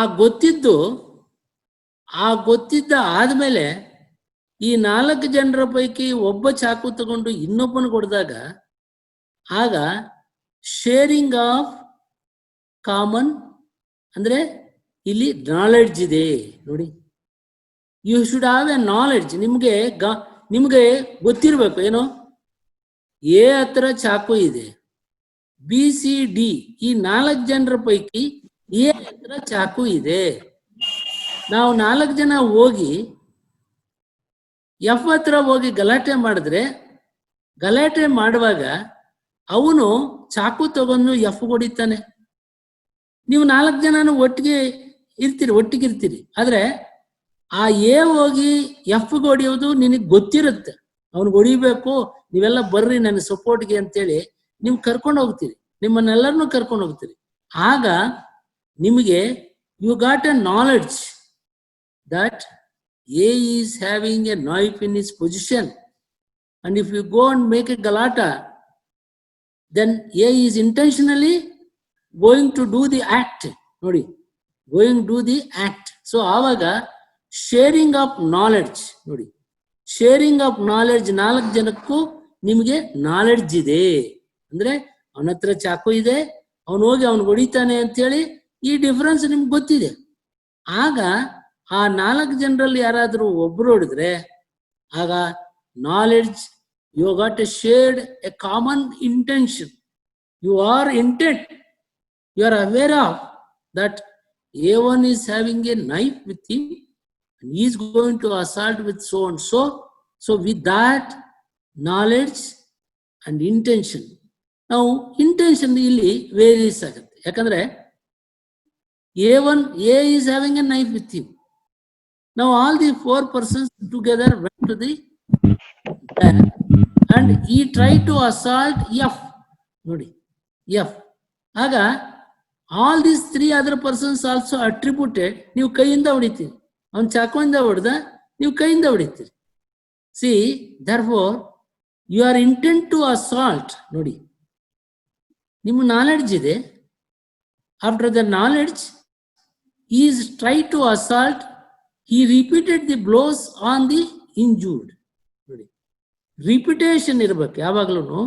ನಾಲೆಡ್ಜು ಅಂಡ್ ಇಂಟೆನ್ಷನ್ ಅಂದ್ರೆ ನಿಮ್ಮ ಉದ್ದೇಶ ಅವನಿಗೆ ತೀವ್ರವಾದಂತ ಗಾಯ ಮಾಡಬೇಕು ಅಂತೇಳಿ ಆ ಒಂದನೇ ಹೇಗಿತ್ತು, ಅವನ ಜೊತೆ ನೀವು ಸೇರ್ಕೊಂಡು ಅವನು ಹೊಡಿತಾನೆ, ನೀವು ನೋಡ್ತಿರ್ತೀರಿ, ಏ ಹೊಡಿಯ ನೀವೇನು ಬಿಡ್ಸಕ್ಕೆ, you don't intervene, you didn't intervene, you did not intervene between the A and F.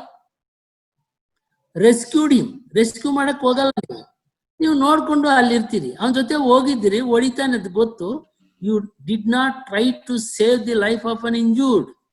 So therefore you are also having a common intention. You are aware.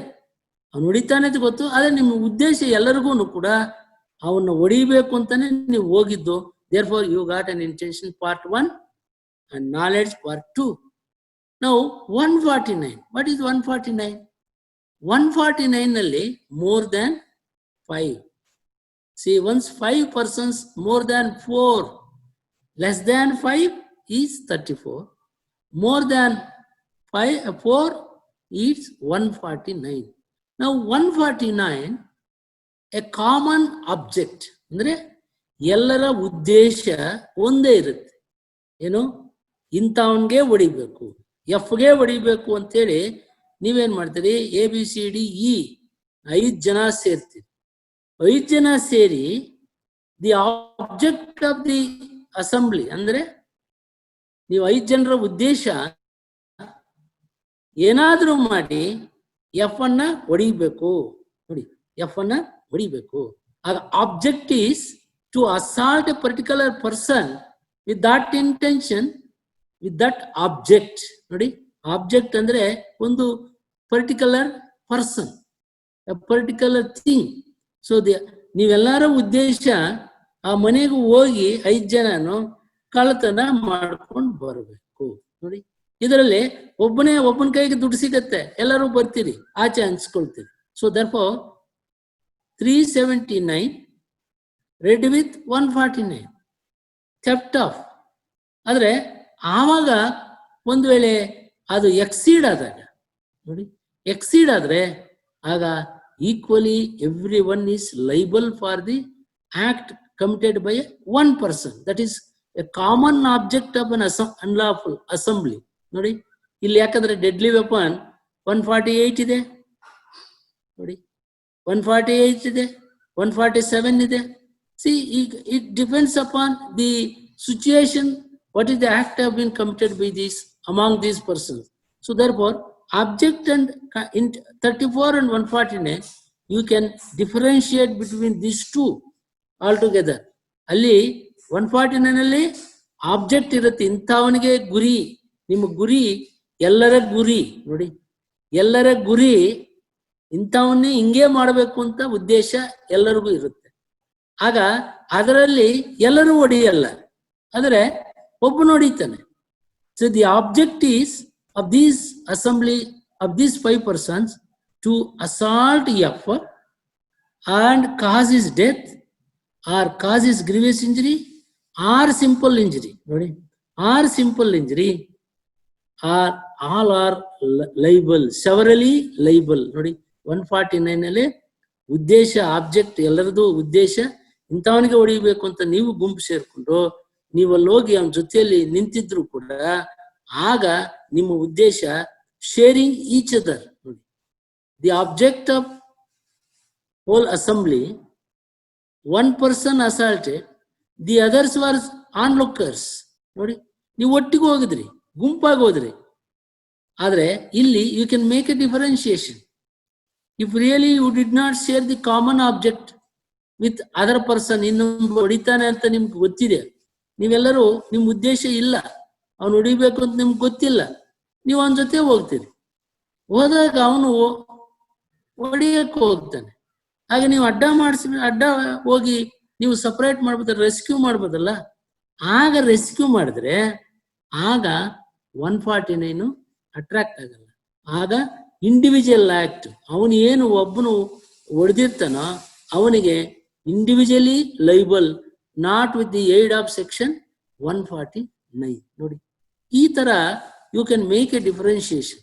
So ಈ ರೀತಿ ಮಾಡುವಾಗ ನೀವು 437 CRPC ಅಡಿಯಲ್ಲಿ 5 ಜನರ ಮೇಲೆ 326 ಹಾಕಿದ್ರೆ ಆಗ you have to make out ಯಾರು ಹೊಡೆದಿದ್ದಾರೆ. ಆ ಹೊಡೆದವ್ರನ್ನ ಬಿಟ್ಟು ಅವನ ಜೊತೆ ಇರುವರು ಅವನಿಗೂ ಇವನಿಗೂ ಏನ್ ಸಂಬಂಧ, see this you have to make, ನೀವು ಸಪರೇಟ್ ಮಾಡ್ಬೇಕು. ಇದೇ ಜಲ್ಲಿಡಿಯಲ್ಲಿ ನಾವು ಎಲ್ಲ ಜಲ್ಲಿಡಿ ಹಿಡಿತೀವಿ, ಅದರದ್ದು ಒಟ್ಟು 439 ಸೆಷನ್ಸ್ ಕೋರ್ಟಲ್ಲಿ ತಾವು ಯಾವ ರೀತಿ ತಯಾರಿ ಮಾಡಬೇಕು, ಏನು ದಾಖಲಾತಿಗಳನ್ನ ತಾವು ನೋಡ್ಬೇಕಾಗುತ್ತೆ. ಯಾವತ್ತೋ ಒಂದು ಅಪ್ಲಿಕೇಶನ್ ಅನ್ನ ನೋಡಿ, ಒಬ್ಬ APP ಆದವರು ತಾವು ಅರ್ಜಿಯನ್ನ ತಕರಾರಾಗಬೇಕಾದ್ರೆ ಮ್ಯಾಜಿಸ್ಟ್ರೇಟ್ ಕೋರ್ಟಲ್ಲಾಗಲಿ ಸೆಷನ್ಸ್ ಕೋರ್ಟಲ್ಲಾಗಲಿ ನೀವು ನಿಮ್ಮ ಕೇಸ್ ಡೈರಿಯನ್ನ ತಗೊಳ್ಬೇಕಾಗುತ್ತೆ. ಕೇಸ್ ಡೈರಿ ಆಧಾರದ ಮೇಲೆ ಪ್ರಾಸಿಕ್ಯೂಟರು ಪ್ರೇಮಾಪೇಸಿ ಏನೇನು ಮೆಟೀರಿಯಲ್ ನೋಡ್ಬೇಕಾಗುತ್ತೆ, ಕಂಟೆಂಟ್ಸ್, FIR ಕಂಟೆಂಟ್ಸ್ ಅಲ್ಲಿ ಏನು ನೇರವಾಗಿ ಆರೋಪಿಯ ವಿರುದ್ಧ ಅಲಿಗೇಷನ್ಸ್ ಮಾಡಿದ್ದಾರೆ, ಆ ಅಲಿಗೇಷನ್ ಆಧಾರದ ಮೇಲೆ ಗಾಯಗಳಿದೆಯಾ, ಇವೆರಡು ಅವರ ಜೊತೆಗೆ ಆ ಕಂಪ್ಲೇಂಟ್ ಅಲ್ಲಿ ಯಾರಾದರೂ ಕಣ್ಣಾರ ಕಂಡ ಸಾಕ್ಷಿದಾರರಿದ್ದಾರ. ನೋಡಿ, ಕಣ್ಣಾರ ಕಂಡ ಸಾಕ್ಷಿದಾರರಿದ್ದಿದ್ರೆ ಅವರು ಹೇಳಿಕೆಗಳನ್ನ ಯಾವಾಗ ಬರ್ಕೊಂಡಿದ್ದಾರೆ ನೋಡಿ. ಇದು delay of recording the statement of eye witness. ನೋಡಿ, it is a fatal to the prosecution. Delay of recording a eye witness statement, delay of recording the statement of eyewitness, the prosecution has to explain. ಯಾಕಂದ್ರೆ ನಾನು ಒಂದು ಹೇಳ್ತೀನಿ ನಿಮಗೆ, 1979 supreme court 51 page 51 Ganesh Dhawan Patil versus state of Maharashtra. See even few hours delay is not being explained by the prosecution. It is fatal to the prosecution. So ಇಲ್ಲಿ ತಾವು ಆ delay ಆದಷ್ಟು, ಯಾಕಂದ್ರೆ 1973 supreme court page 501 Tula Kalia versus state of Tamil Nadu. ನೋಡಿ, ಇಲ್ಲಿ ತಾವು ಅದನ್ನ ಗಮನಿಸಿ, 150 ಪೇಜ್ ಇದೆ ಆ ಜಡ್ಜ್ಮೆಂಟ್. ಆ ಜಡ್ಜ್ಮೆಂಟ್ ಅನ್ನ ದಯವಿಟ್ಟು ತಾವು ಓದಿ. ಅದು ಓದಿದ್ರೆ delay of lodging a complaint, delay of dispatching a complaint, delay of receiving a complaint by magistrate, ಅದನ್ನ ಬಹಳ ದೀರ್ಘವಾಗಿ constitutional bench decision, still that decision is holds good. ಯಾಕಂದ್ರೆ ತಾವು 141 ಕಾನ್ಸ್ಟಿಟ್ಯೂಷನ್ ನೋಡಿ, 141 ಸಂವಿಧಾನದಲ್ಲಿ the supreme court judgment is holds good every time. ಅದರಿಂದ ನೀವು ನೋಡ್ಬೇಕಾಗತ್ತೆ 1973 supreme court 501 ನಲ್ಲಿ ಯಾವ ರೀತಿ FIR ತಯಾರಿ ಆಗತ್ತೆ, ಆ FIR ಡಿಲೇ ಆಗೋದ್ರಿಂದ ಅಲ್ಲಿ ಏನೇನು ಸವಲತ್ತುಗಳು ಈ ಪ್ರಾಸಿಕ್ಯೂಷನ್ ಅವರು ಸೇರಿಸ್ತಾರೆ, ಇದು ಡಿಫೆನ್ಸ್ಗೆ ನೋಡ್ಬೇಕಾಗುತ್ತೆ.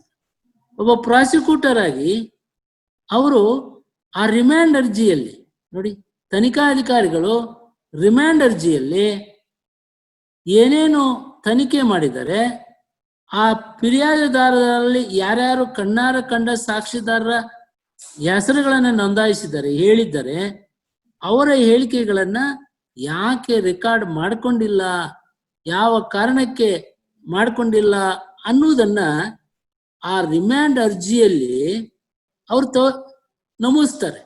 ಅವ್ರು ಓದಿ ನೋಡಿದ್ವಿ, ಸಿಕ್ಲಿಲ್ವೋ ಅಥವಾ ಸಿಕ್ಕಿದ್ರೆ ಅವರು ಹೇಳಿಕೆಗಳನ್ನ ಬರ್ಕೋಬೇಕಾಗಿದೆ. ಯಾಕಂದ್ರೆ 161(3) CRPC ಅಡಿಯಲ್ಲಿ ಹೇಳಿಕೆಗಳನ್ನ ಪೊಲೀಸ್ನವರು ಬರ್ಕೋಬೇಕಾಗತ್ತೆ.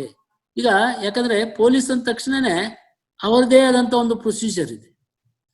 ಕರ್ನಾಟಕ ಪೊಲೀಸ್ ಮ್ಯಾನ್ಯುಯಲ್ ಅಲ್ಲಿ ಅವರದೇ ಆದಂತ ಒಂದು ಪ್ರೊಸೀಜರ್ ಇದೆ.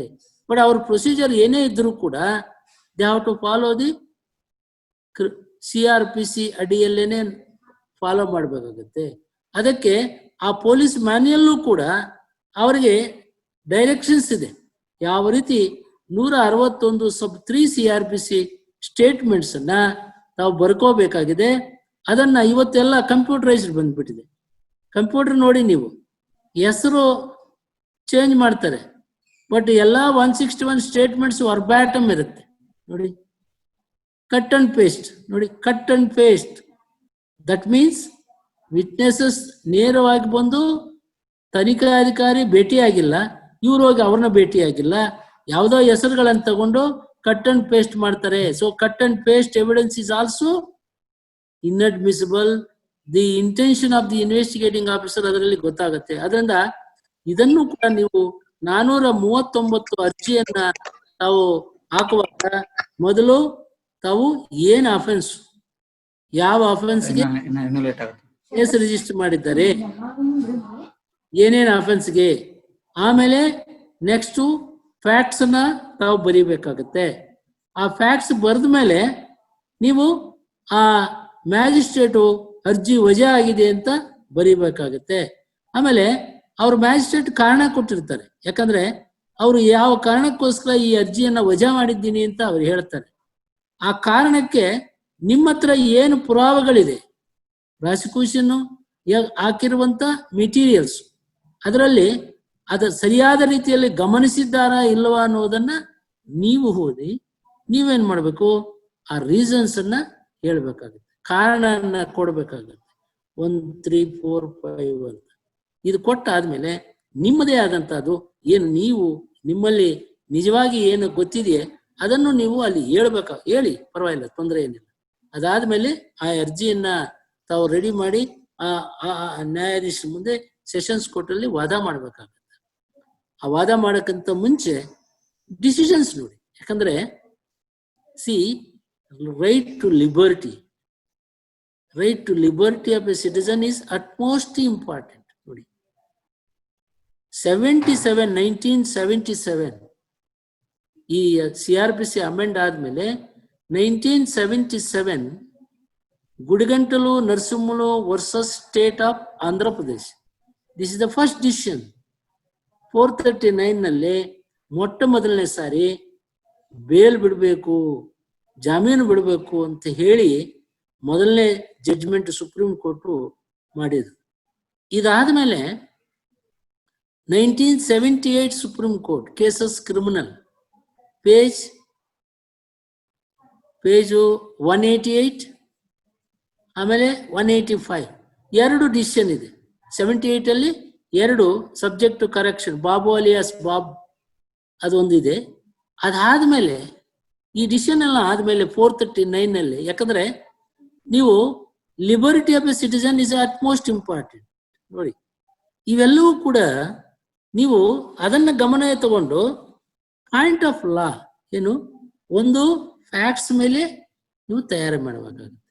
ಯಾಕಂದ್ರೆ ಫ್ಯಾಕ್ಟ್ಸ್ ಏನಿದೆ, ಅವನು ಮಚ್ಚು ತಗೊಂಡು ತಲೆಗೆ ಹೊಡೆದಿದ್ದಾನೆ, ಸತ್ತೋಗಿದ್ದಾನೆ, ಮಚ್ಚು ತಗೊಂಡು ಕೈಗೊಡ್ದಿದ್ದಾನೆ, 307 ಹಾಕಿದ್ದಾರೆ, ಆ ಕೈ ಹಿಂಗೆ ಅಡ್ಡ ಇಟ್ಟು ತಲೆಗೆ ಬೀಳ್ತಾ ಇತ್ತು, ಅದಕ್ಕೆ ಕೈ ಕಟ್ಟಾಗಿದೆ, 307 ಆಗಿದೆ, 302 ಆಗಿದೆ, ಸತ್ತೋಗ್ತಾನೆ. ಆಮೇಲೆ ಇದನ್ನ ತಾವು ಗಮನಿಸಬೇಕಾಗತ್ತೆ. ಇವು ಬಹಳ ಇಂಪಾರ್ಟೆಂಟ್ ಮೆಟೀರಿಯಲ್ ಆಸ್ಪೆಕ್ಟ್ಸ್.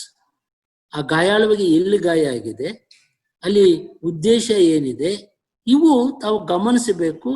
ಗಮನಿಸಾದಾದ್ಮೇಲೆ ಆ ಪಾಯಿಂಟ್ ಆಫ್ ಲಾ 439 ನಲ್ಲಿ ಲಿಬರ್ಟಿ ಆಫ್ ಎ ಸಿಟಿಸನ್ ಅನ್ನೋದು ಈ ಡಿಸಿಷನ್ಸ್ ಅನ್ನ ಸೈಟ್ ಮಾಡಬೇಕಾಗುತ್ತೆ. ನೋಡಿ, 1984 ಸುಪ್ರೀಂ ಕೋರ್ಟ್ ಪೇಜ್ 372 ನಲ್ಲಿ ಹೆಡ್ ನೋಟ್, ಅದು ಪ್ಯಾರಾ 5 ಅಲ್ಲಿ ನೋಡಿ, ಪ್ಯಾರಾ 5 ಆ decision It is a cancellation of bail.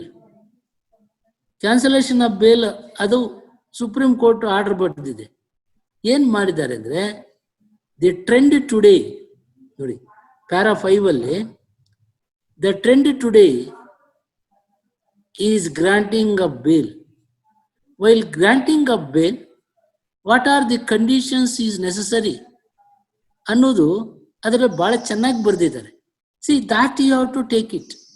The trend today the catena of decisions ಅಂತಾರೆ. ಕ್ಯಾಟಿನಿಯಾ ಅಂದ್ರೆ 84 ವರೆಗೂ ಇಲ್ಲಿವರೆಗೂ ಅನೇಕ ನಾವು ತೀರ್ಪುಗಳು ಕೊಟ್ಟಿದ್ದೀವಿ. ಎಲ್ಲಾ ತೀರ್ಪುಗಳಲ್ಲೂ ಕೂಡ ಇವತ್ತು ಜಾಮೀನನ್ನ ಬಿಡಬೇಕಾಗಿದೆ. ತಾವು ಜಾಮೀನು ಬಿಡಬೇಕಾದ್ರೆ ಪ್ಯಾರಾ 5 ಅಲ್ಲಿ ನೋಡಿ ಅದೇ decision 84 supreme court page 372 Bhagirath Jadeja versus state of Bihar. ಅದರಲ್ಲಿ ನೋಡಿ ಅದರಲ್ಲಿ ಪ್ಯಾರಾ 5 ಅಲ್ಲಿ ಹೇಳ್ತಾರೆ what are the conditions is required. Even prima facie is made out by the prosecution. You have to look into whether he is readily available for the trial, whether he is imposed conditions imposed by the Supreme Court is going to be followed. ಅದನ್ನ 5 and 6 ಎರಡು ಪ್ಯಾರಾನ ಓದಿ ಅದರ ಮೇಲೆ ನೀವು argument ಮಾಡಿ. ಇನ್ನೂ ಸ್ವಲ್ಪ ಮುಂದಕ್ಕೆ ಹೋದ್ರೆ ನೀವು ಇವತ್ತು ತನಿಖೆ ನಡೀತಾ ಇದೆ. ಆರೋಪಿ ಪೊಲೀಸ್ ಕಸ್ಟಡಿಗೆ ಇಂದ ಜುಡಿಷಿಯಲ್ ಕಸ್ಟಡಿಗೆ ಕಳಿಸಿದ್ದಾರೆ.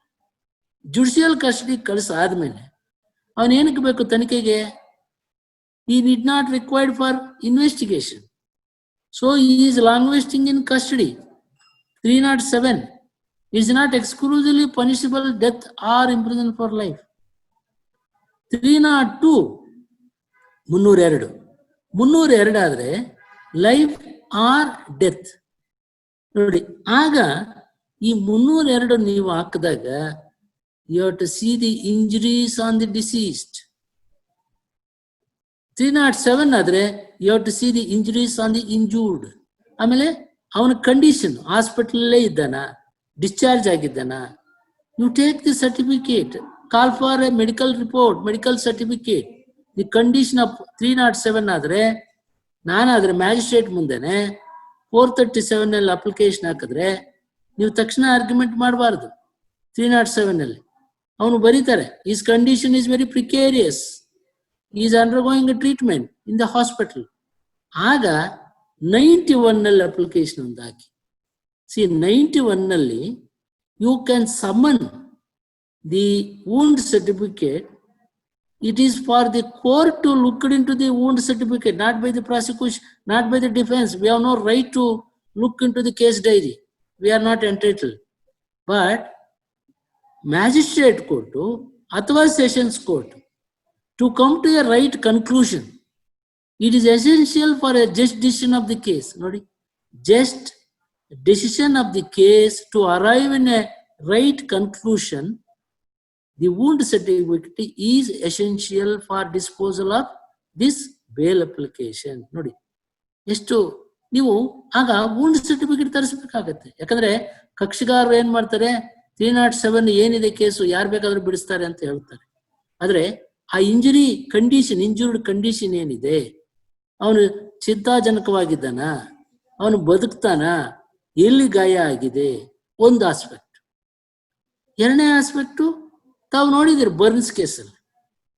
ಈಗ ಬರ್ನ್ಸ್ ಕೇಸಲ್ಲಿ ಈಗ ಮ್ಯಾಜಿಸ್ಟ್ರೇಟು ಅವರು ಈ she was undergoing treatment, he or she undergoing treatment in the hospital ಅಂದ ತಕ್ಷಣ ಮ್ಯಾಜಿಸ್ಟ್ರೇಟ್ ನನ್ಗೆ ಯಾಕಪ್ಪ ಅಂತ ಕೈ ತೊಳೆದು ಯಾರೂನು, ಯಾವ ಮ್ಯಾಜಿಸ್ಟ್ರೇಟು ಕೂಡ ಇವತ್ತು ನಾವು ಕಂಡಂಗೆ ಯಾರೂನು ಬೇಲ್ ಬಿಡಲ್ಲ. 437 ಅಂದ ತಕ್ಷಣ ಬೇಡರಿ ಮೇಲಕ್ಕೆ ಹೋಗ್ರಿ ಅಂತಾರೆ. Because though they have got A liberty, but ಆ ಜುಡಿಷಿಯಲ್ ಕಾನ್ಶಿಯಸ್ನೆಸ್ ಇದೆ ನೋಡಿ. ಆ judicial conscious, they should have A judicious mind ಇರಬೇಕು. ಆ ಮೈಂಡ್ ಇರಬೇಕು, ಆ ಕಾರಣ ಕೊಡಬೇಕು, ಬರೀಬೇಕು. ಇವೆರಡೂ ಇದ್ರೆ they can able to write a order in a bail application even offences exclusively triable by the court of session. This is very important. So ಆದ್ರಿಂದ ನೀವು 439 ಹಾಕುವಾಗ ನೋಡಿ, ಇವತ್ತು ನಾವು ನೋಡಿದ್ವಿ ಅಸಾಲ್ಟ್ ಕೇಸ್ ಇರ್ಬೋದು, ಬರ್ನ್ಸ್ ಕೇಸ್ ಇರ್ಬೋದು. ನೋಡಿ ಅಸಾಲ್ಟ್ ಅಲ್ಲಿ injury, stab injury, incised wound, lacerated wound, fracture, ಇವೆಲ್ಲವೂ ಕೂಡ ತಾವು ಗಮನದಲ್ಲಿ ಪರಿಗಣಿಸಬೇಕಾಗತ್ತೆ. ಇವತ್ತು ನೀವು ಬರ್ನ್ಸ್ ಕೇಸ್ ನೋಡಿದ್ದೀರಿ. ಯಾಕಂದ್ರೆ burn, an injured, a wife sustained a burn injuries by pouring kerosene. 99% burns, 99%. Still she is able to speak. ನೋಡಿ, able to speak 99%. ಇವತ್ತು ಸುಪ್ರೀಂ ಕೋರ್ಟು ಹೇಳುತ್ತೆ, see 99% they are able to sustain the pain, they can able to speak. ನೋಡಿ, 99%. ಆಗ you have to see the medical jurisprudence, you must read medical jurisprudence. ಒಂದು burns ಕೇಸಲ್ಲಿ, ಯಾಕಂದ್ರೆ ಇಲ್ಲಿ ಗಾಯಾಳು ಹೇಳಿಕೆ ಕೊಡ್ತಾಳೆ. ಗಾಯಾಳು ಹೇಳಿಕೆ ಕೊಟ್ಟಾಗ ಅವಳ ಕಾನ್ಶಿಯಸ್ ಇರುತ್ತೆ. ನೋಡಿ, conscious, unconscious. How to make a difference between conscious, unconscious. Conscious ಇದ್ದಾಗ ಯಾವ ರೀತಿ ಇರ್ತಾರೆ, ಅನ್ಕಾನ್ಶಿಯಸ್ ಇದ್ದಾಗ ಯಾವ ರೀತಿ ಆಗುತ್ತೆ. ಅದಕ್ಕೆ you must study the medical jurisprudence. Normal human being, ನೋಡಿ, in India, in southern part, ನಾವು ಪ್ರತಿಯೊಬ್ಬರು ಒಬ್ಬನ ಮನುಷ್ಯನಲ್ಲಿ 6 ಲೀಟರ್ ರಕ್ತ ಇರುತ್ತೆ. ನೋಡಿ, ಗಂಡಸಿಗೆ, ಹೆಂಗಸಿಗೆ 10 ಲೀಟರ್ ಇರುತ್ತೆ. ನಾರ್ತ್ ಇಂಡಿಯಾ ಮ್ಯಾಕ್ಸಿಮಮ್ 7 ಲೀಟರ್ಸ್ ಇರುತ್ತೆ. ಆದರೆ men physically we are strong, but mentally women is very stronger than men. They can take decision. ನೋಡಿ, ಅವರು ಸೀಮೆ ಎಣ್ಣೆ ಹಾಕೊಂಡು ಮಗುನ್ ಸಾಯಿಸಿ ತಾನೂ ಬೆಂಕಿ ಹಾಕೊಳ್ತಾರೆ. ಯಾರಾದ್ರೂ ಗಂಡ್ಸ್ ಯಾರಾದ್ರೂ ಸೀಮೆ ಎಣ್ಣೆ ಹಾಕೊಂಡು ಸತ್ತಿದ್ದಾರೆ ಈ ದೇಶದಲ್ಲಿ? ಸತ್ತಿದ್ದೀವ? ಇಲ್ಲ. ಆದ್ರೆ ಆ ಡಿಟರ್ಮಿನೇಷನ್, ಆ ವಿಲ್ ಪವರ್, ಬಾವಿಗೆ ಜಂಪ್ ಮಾಡ್ತಾರೆ. They know that they are going to die. See, ಆ mental discretion, determination, women they are very stronger than men. ನಾವು ಫಿಸಿಕಲಿ ಅಷ್ಟೇ, ಮೆಂಟಲಿ ನಾವು ಬಹಳ ವೀಕ್. ಹೇಳ್ತಾ ಇರ್ತಾರೆ ಯಾವಾಗ್ಲೂ. ನಮ್ಮ ಜಸ್ಟಿಸ್ ನೇಸರ್ಗಿ ಸಾಹೇಬ್ರು ಹೇಳೋರು, ನನ್ನ ಗಂಡ ಆಚೆ ಹೋದ್ರೆ ಹುಲಿ, ಮನೆಗೆ ಬಂದ್ರೆ ಇಲಿ. ಆ ರೀತಿ they are very stronger. So ಇಲ್ಲಿ an injured wife sustained burn injuries of 99%. She is undergoing a treatment in the burns ward. Now she can able to speak. She gives a statement. ನೋಡಿ, ಅವ್ರ ಹೇಳಿಕೆ ಆಧಾರದ ಮೇಲೆ case register ಮಾಡ್ತಾರೆ. 498A. ನೋಡಿ, ಸತ್ತಿಲ್ಲ. 307 ಸತ್ತಿಲ್ಲ. ಅವರು she makes an attempt to kill herself. 498A 3 and 4 of the dowry provision ಹಾಕಿರ್ತಾರೆ. ಸತ್ ಮೇಲೆ 304B ಆಗುತ್ತೆ. So her statement is very important. See, she can able to speak a statement. ನೋಡಿ, ಯಾಕಂದ್ರೆ ನೀವು ಬೇಲ್ ಅಪ್ಲಿಕೇಶನ್ ನೋಡ್ತಾ ಇರ್ತೀರಿ. ಆದ್ರೆ ಆ ಬೇಲ್ ಅಪ್ಲಿಕೇಶನ್ ಅರ್ಜಿಯಲ್ಲಿ ನೀವು ಗಮನಿಸಬೇಕಾಗಿದ್ದು, ಬರ್ನ್ಸ್ ಕೇಸಲ್ಲಿ ನೀವು ಅನೇಕ ಜನ ನಾವು ಹಾಸ್ಪಿಟ್ಲಿಗೆ ಹೋಗ್ತೀವಿ.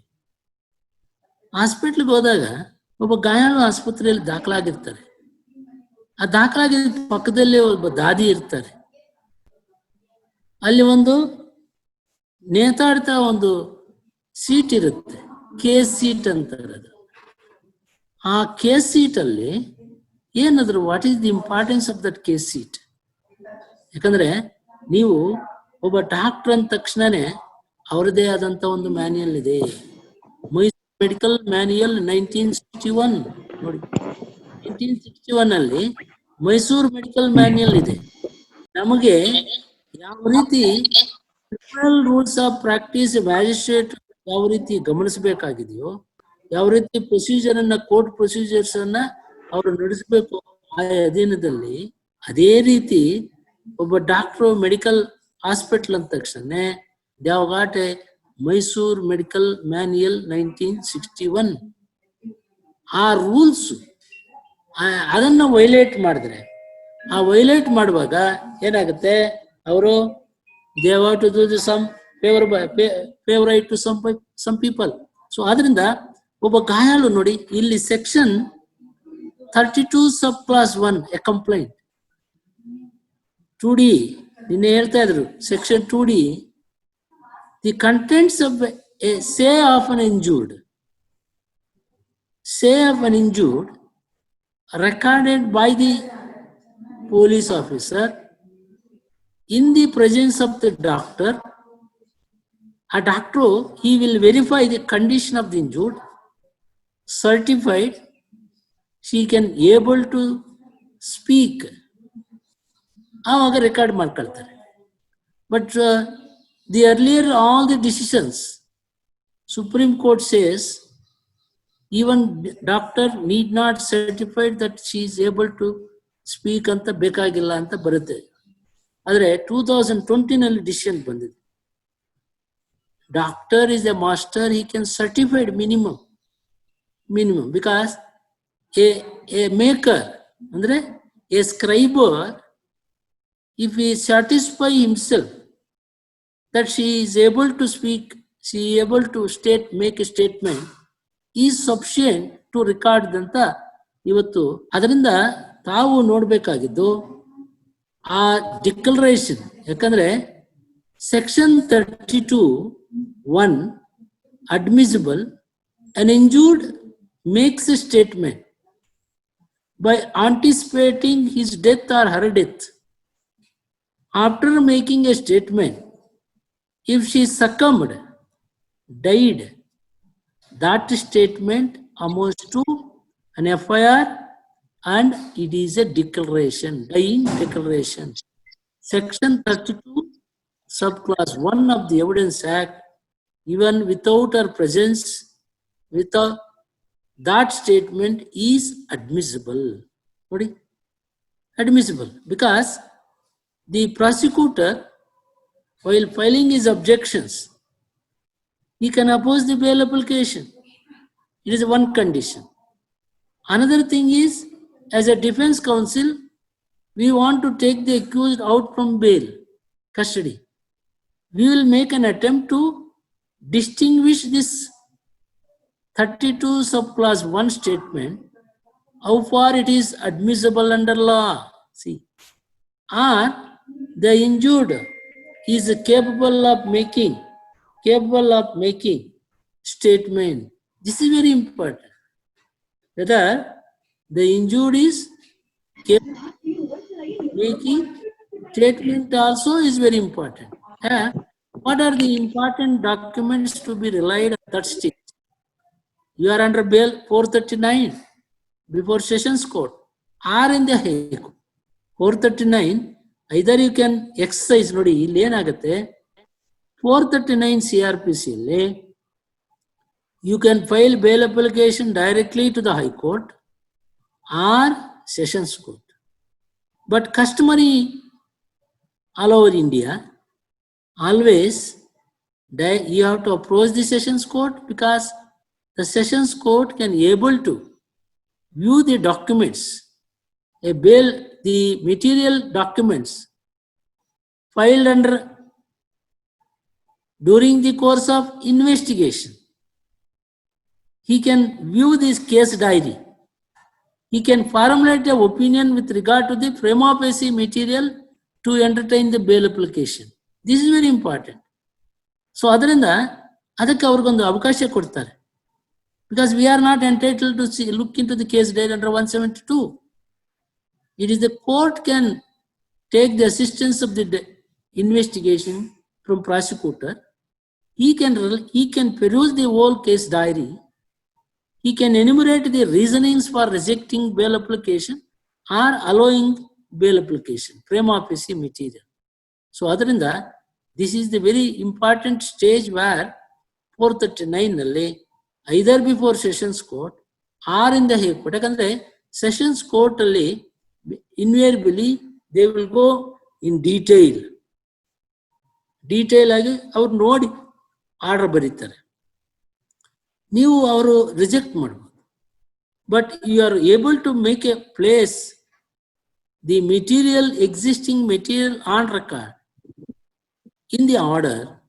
That order can be make use you can challenge before the High Court.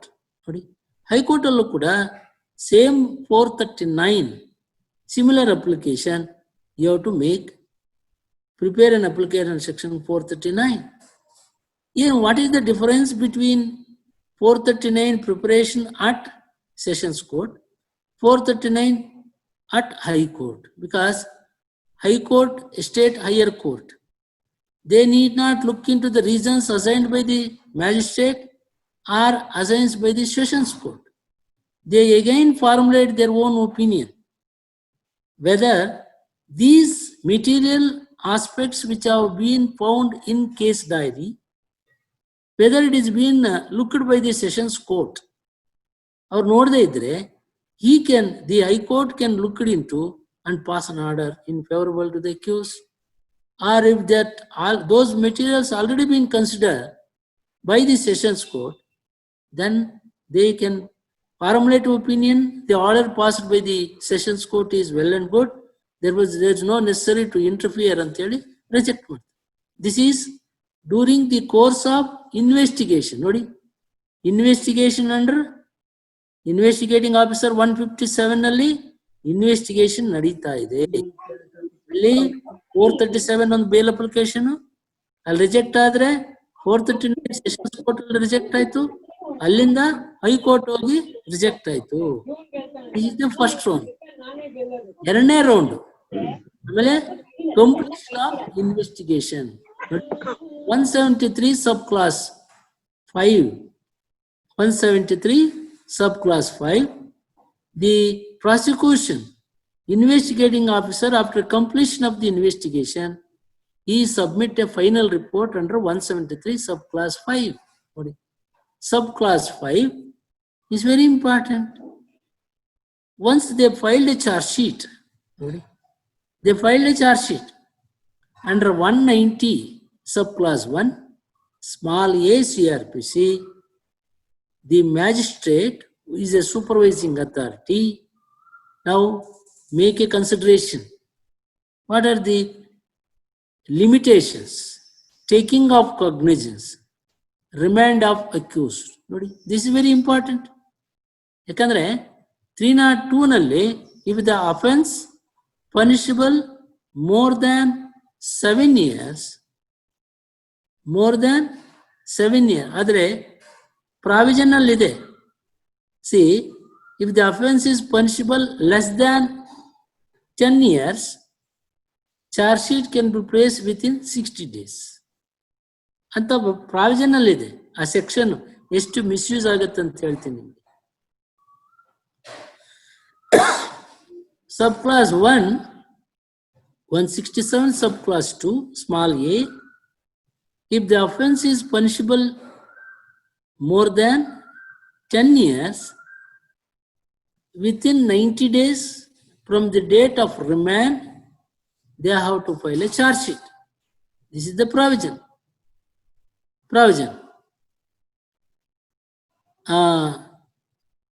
See, ಯಾಕಂದ್ರೆ 439 ಅಲ್ಲಿ ನೀವು ನೋಡ್ಬೇಕಾಗಿದ್ದು, ಗಮನಿಸಬೇಕಾಗಿದ್ದು, ಹೈಕೋರ್ಟ್ಗೆ ಹಾಕೋದು ಮುಗೀತು investigation. Next second round bail application ಹಾಕ್ಬೋದು.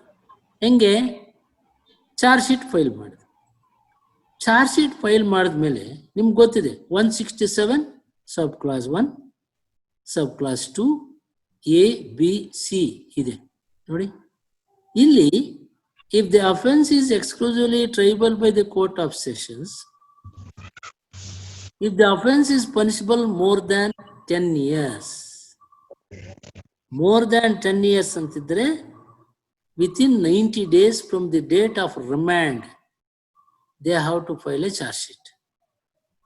One. If the offense is punishable less than 10 years, they have to file a charge sheet within 60 days. So this is the mandatory. Why it required? The limitation has been enumerated in 167. The right of the accused. You can't, ಅವ್ರನ್ನ ನೀವು ಎಷ್ಟು ವರ್ಷ ಬೇಕಾದರೂ ಕಸ್ಟಡಿಯಲ್ಲಿ ಇಟ್ಕೊಳ್ಳೋಕೆ ಬೇಡದಿಲ್ಲ ಅಂತ. NDPS ಬೇರೆ, that is different. NSA ಬೇರೆ, ಇದೆಲ್ಲ ಬೇರೆ ಬೇರೆ. ಸೊ ಅದರಿಂದ ನಿಮಗೆ ಇಲ್ಲಿ 90 days 302 ನಲ್ಲಿ if they don't file charge sheet within 90 days from the date of remand, remand 172, 167 ನಲ್ಲಿ remand, police custody or judicial custody ಕಳಿಸ್ತಾರೆ. ಆಗ ನೋಡಿ, ಆವಾಗ ನೀವು if your charge sheet not been placed within 90 days, if the offense is punishable exclusively death or imprisonment for life, then 90 days ಅಲ್ಲಿ charge sheet ಹಾಕಬೇಕು. ಒಂದು ವೇಳೆ ಹಾಕಲ್ಲ ಅಂದ್ರೆ you can renew your bail application under section 437 read with 167 CRPC ಅಡಿಯಲ್ಲಿ the magistrate has no power to keep accused in custody or remand to any custody. He is barred without assigning any reasons. So you are entitled a mandatory bail. In a like this, once the charge sheet is been placed within 90 days, then or 60 days, then he has to take a cognizance. Under what provision cognizance? This is very important. 190 subclause 1 small a CRPC, he has to take a cognizance. Now, cognizance, what are the offenses he has taken cognizance? There is a question here. Now, the charge sheet has been placed by this investigating officer under 173 subclass 5. Now, if it is a warrant case, accused are entitled a free copy of the charge sheet under section 207. He has to bound to furnish the charge sheet copy to the accused. If it is offense triable by the court of session magistrate in a warrant case, he can retain the file. If not, if the offense is exclusively triable by the court of sessions, he has to make a committal order. In which provision? Section 209, he has to pass an order committing the case, but these are the offenses. So cognizance has to take. ನಾನು ನಿನ್ನೆ ಒಂದು ಹೊಸ case ಮಾಡಿದ್ದೀನಿ, ಮೊನ್ನೆ Devanahalli court. See, accused arrested and charge sheet has been placed on 27/3/2020. 20. He assigned the reason because of a COVID-19. Charge sheet is in placed. He didn't take cognizance on that day. He take cognizance on 4/6/2020. Nodi, 155th day, he took the cognizance against an accused. So from till then, he is in judicial illegal custody. Alva? So therefore, now this is a very important point. One is 27/3/2020. Within 90 days, he filed a charge sheet, submitted charge sheet, but court did not take cognizance. But the court take cognizance on 4/6/2020. 155th day, court has taken cognizance. Now bail application. Now you have to make out a case. You want to argue the matter. You have to look into the criminal rules of practice. ಯಾಕಂದ್ರೆ ಇದು ನಾವು ಅನೇಕ ಜನ ನಮ್ಮ ಗಮನಕ್ಕೆ ಬರುವುದಿಲ್ಲ, ನಾವು ಅದನ್ನು ನೋಡುವುದಿಲ್ಲ. ಇನ್ನೊಂದು ಎಕ್ಸಾಂಪಲ್ ಕೊಡ್ತೀನಿ. ಹೊಸಕೋಟೆ, ಬೆಂಗಳೂರು ಪಕ್ಕ ಹೊಸಕೋಟೆ, 302 ಅರೆಸ್ಟ್ ಮಾಡಿದ್ರು. ಅರೆಸ್ಟ್ ಮಾಡಿದ್ಮೇಲೆ ಮ್ಯಾಜಿಸ್ಟ್ರೇಟು ರಿಮ್ಯಾಂಡ್ ಮಾಡ್ತಾ ಇದ್ದ. 93rd ಡೇ ಚಾರ್ಜ್ ಶೀಟ್ ಹಾಕಿಲ್ಲ. ಅಷ್ಟೊತ್ತಿಗೆ ಬೇಲ್ ರಿಜೆಕ್ಟ್ ಆಗಿದೆ. ಆಮೇಲೆ ನನ್ನ ಹತ್ರ ಫೈಲ್ ಎತ್ಕೊಂಡು ಬಂದೆ. ನಾನು ನಮ್ಮ ಜೂನಿಯರ್ನ ಕಳಿಸ್ದೆ, ನೋಡಿ ವೆರಿಫೈ ಮಾಡು ಫಸ್ಟು. ರಿಜಿಸ್ಟರ್ ನಂಬರ್ 1 ನೋಡಿ, ಕ್ರಿಮಿನಲ್ ರೂಲ್ಸ್ ಆಫ್ ಪ್ರಾಕ್ಟೀಸ್ ಅಲ್ಲಿ they have to maintain in the office register number 1. ಅಲ್ಲಿ ಏನಾಗುತ್ತೆ, FIR ನ್ಯಾಯಾಲಯಕ್ಕೆ ಬಂದ ತಕ್ಷಣನೇ ಆ ಕ್ರೈಮ್ ಅದರಲ್ಲಿ ಎಂಟ್ರಿ ಆಗಬೇಕು. ಅದಾದ್ಮೇಲೆ ಚಾರ್ಜ್ ಶೀಟ್ ಹಾಕಿದ್ಮೇಲೆ ಚಾರ್ಜ್ ಶೀಟ್ ಆದ ತಕ್ಷಣ ಚೆಕ್ ಅಂಡ್ ಪುಟಪ್ ಅಂತ ಮಾಡ್ತಾರೆ. ಆಮೇಲೆ ಕಾಗ್ನಿಜೆನ್ಸ್ ತಗೋಬೇಕು, ಅವತ್ತೇ CC ನಂಬರ್ ಕೊಡಬೇಕು, ರೆಡ್ ಇಂಕಲ್ಲಿ ಬರೀಬೇಕು. This is the rules, criminal rules of practice. If they don't follow, ಮಾಡಲಿಲ್ಲ. ನಾನೇನು ಮಾಡಿದೆ, ಆ ರಿಜಿಸ್ಟರ್ ನಂಬರ್ 1 ಸರ್ಟಿಫೈಡ್ ಕಾಪಿ ತಗೊಂಡಾದ್ಮೇಲೆ ನಾನು ಬೇಲ್ ಅಪ್ಲಿಕೇಶನ್ ಹಾಕಿದೆ. 167 read with 437. The accused is in illegal custody, not been remanded more than 90 days ಅಂತ application ಹಾಕಿದೆ. ಆ ಜಡ್ಜಿಗೆ ಗೊತ್ತಿಲ್ಲ ನಾವೆಲ್ಲ ರೆಕಾರ್ಡ್ ಮಾಡ್ಕೊಂಡು ಇಟ್ಕೊಂಡಿದ್ದೀವಿ ಅಂತ. ನಾನು ಅಪ್ಲಿಕೇಶನ್ ಹಾಕಿ 94th ಡೇ ಇವ್ರು ಚಾರ್ಜ್ ಶೀಟ್ ತಗೊಂಡ್ರು. ಪೊಲೀಸ್ನವ್ರು ತಂದು ಕೊಟ್ರು. ಯಾಕಂದ್ರೆ ಪೊಲೀಸ್ನವ್ರು ಬಹಳ ಕ್ಲೋಸ್ ಇರ್ತಾರೆ ಜುಡಿಷಿಯಲ್ ಮ್ಯಾಜಿಸ್ಟ್ರೇಟ್. ದಿನಾಗ್ಲೂ ಅವ್ರ ವ್ಯವಹಾರ ಅಲ್ಲಿ FIR ತಂದು ಕೊಡ್ತಾರೆ, ಮನೆ ಸವಲತ್ತುಗಳೆಲ್ಲ ಕೊಡ್ತಾ ಇರ್ತಾರೆ. ಅವ್ರು ಹೇಳಿದ ಡೇಟ್ ಇವ್ರು ಬರೀತಾ ಇರ್ತಾರೆ. ಅವನ್ ಚಾರ್ಜ್ ಶೀಟ್ ತಂದು ಕೊಟ್ರು. ಇವ್ರೇನ್ ಮಾಡಿದ್ರು, ಬ್ಯಾಕ್ ಡೇಟ್ ಹಾಕಿದ್ರು. ಮ್ಯಾಜಿಸ್ಟ್ರೇಟ್ ಬ್ಯಾಕ್ ಡೇಟ್ ಹಾಕಿ ಆರ್ಡರ್ ಶೀಟಲ್ಲಿ ಬರೀಲಿಲ್ಲ ನೋಡಿ.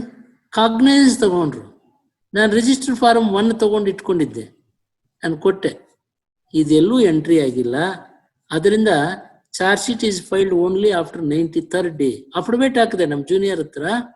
I verified the entire records in the office. No charge sheet has been placed yet. Therefore, he is in custody more than 90 days. Charge sheet is not been filed. So, ತಕ್ಷಣ ಅದನ್ನು produce ಮಾಡಿ affidavit ಎಲ್ಲ ಹಾಕ್ಸಿದ್ದೆ. ಅವ್ರು reject ಮಾಡಿದ್ರು. ನಾನೇ ಹೋಗಿ argument ಮಾಡಿದೆ. ಅವ್ರಿಗೆ ಹೇಳಿದೆ ಜಡ್ಜು. ಆಮೇಲೆ ರಿವಿಷನ್ ಅದರ ಮೇಲೆ ನಾನು ಬೇಲ್ ಅಪ್ಲಿಕೇಶನ್ ಸೆಷನ್ಸ್ ಕೋರ್ಟಲ್ಲಿ ಹಾಕಿದೆ. 439 read with 167. ಆಮೇಲೆ ಕಳಿಸಿದ್ರು ಮ್ಯಾಜಿಸ್ಟ್ರೇಟ್ ಸಾಹೇಬರು.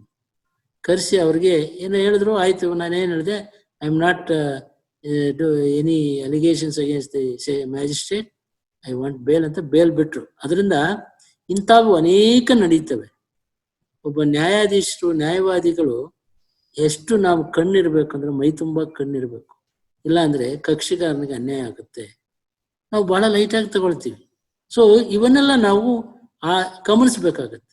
ಸೊ ಅದರಿಂದ ಈ 167 ಈ ಲಿಮಿಟೇಷನ್ ಇದೆ ನೋಡಿ. 167 sub-clause-2 ಇದೆ ನೋಡಿ. You must be very careful. ಯಾಕಂದ್ರೆ ಅದನ್ನ ನಾವು ನೋಡಿಕೊಂಡು ಬೇಲ್ ಅಪ್ಲಿಕೇಶನ್ ಮಾಡ್ಬೇಕಾಗತ್ತೆ. ಒಂದು ವೇಳೆ ಹೈಕೋರ್ಟಲ್ಲೂ ಇಲ್ಲಿ ನೋಡಿ ಸೆಕೆಂಡ್ ರೌಂಡ್ ಬರ್ತಾ ಇದೀವಿ ನಾವು. ಒಂದು 437 ಮ್ಯಾಜಿಸ್ಟ್ರೇಟ್ ಮುಂದೆ ಹಾಕಕ್ಕೆ ಅಧಿಕಾರ ಇದೆ. Charge sheet has been filed. ನಾವು what are the cognizance offences he has taken. ಆ ಕಾಗ್ನೈಸೆನ್ಸ್ ತಗೊಂಡಿದ್ರ ಮೇಲೆ ನೀವು ಏನೇನು ಮೆಟೀರಿಯಲ್ ಇದೆ, ವೂಂಡ್ ಸರ್ಟಿಫಿಕೇಟ್ ಇದೆಯಾ, ಐ ವಿಟ್ನೆಸ್ ಸ್ಟೇಟ್ಮೆಂಟ್ ರೆಕಾರ್ಡ್ ಮಾಡಿದ್ದಾರೆ, ಫ್ರೇಮ್ ಆಫ್ ಎಸಿ ಏನಾದರೂ ಈ ಆರೋಪಿ ಮೇಲೆ ಅಲಿಗೇಷನ್ಸ್ ಇದೆಯಾ. You have to make a distinction. ಈಗ 5 ಜನ ಇರ್ತಾರೆ ಅಕ್ಯೂಸ್ಡ್. 5 ಜನರ ಮೇಲೆ ಯಾರ್ಯಾರ ಮೇಲೆ ಏನೇನಿದೆ ಅಂತೇಳಿ ನೀವು ನೋಡ್ಬೇಕಾಗತ್ತೆ. ಆ ಚಾರ್ಜ್ ಶೀಟ್ ಕಾಪಿ ಕಾಗ್ನೈಸ್ ತಗೊಂಡಾದ್ಮೇಲೆ ನಿಮ್ಗೆ ಕಾಪಿ ಕೊಡ್ತಾರೆ 207 ಅಲ್ಲಿ CRPC. ತಕ್ಷಣ ನೀವು ನೋಡಿ ಕಾಪಿ ನೋಡಾದ್ಮೇಲೆ ನೀವು ಅಲ್ಲಿ ಮತ್ತೆ ಬೇಲ್ ಅಪ್ಲಿಕೇಶನ್ ಹಾಕಿ 437 ಅಲ್ಲಿ ಹಾಕಿ. ಸ್ವಾಮಿ ಚಾರ್ಜ್ ಶೀಟ್ ಹಾಕಿದ್ರಿ, ಕಾಗ್ನೈಸ್ ತಗೊಂಡಿದ್ದೀರಿ. Though the offence is exclusively triable by the court of sessions, still you got a power under 437. Your hands has not been tied. Still you are empowered. It is empowered.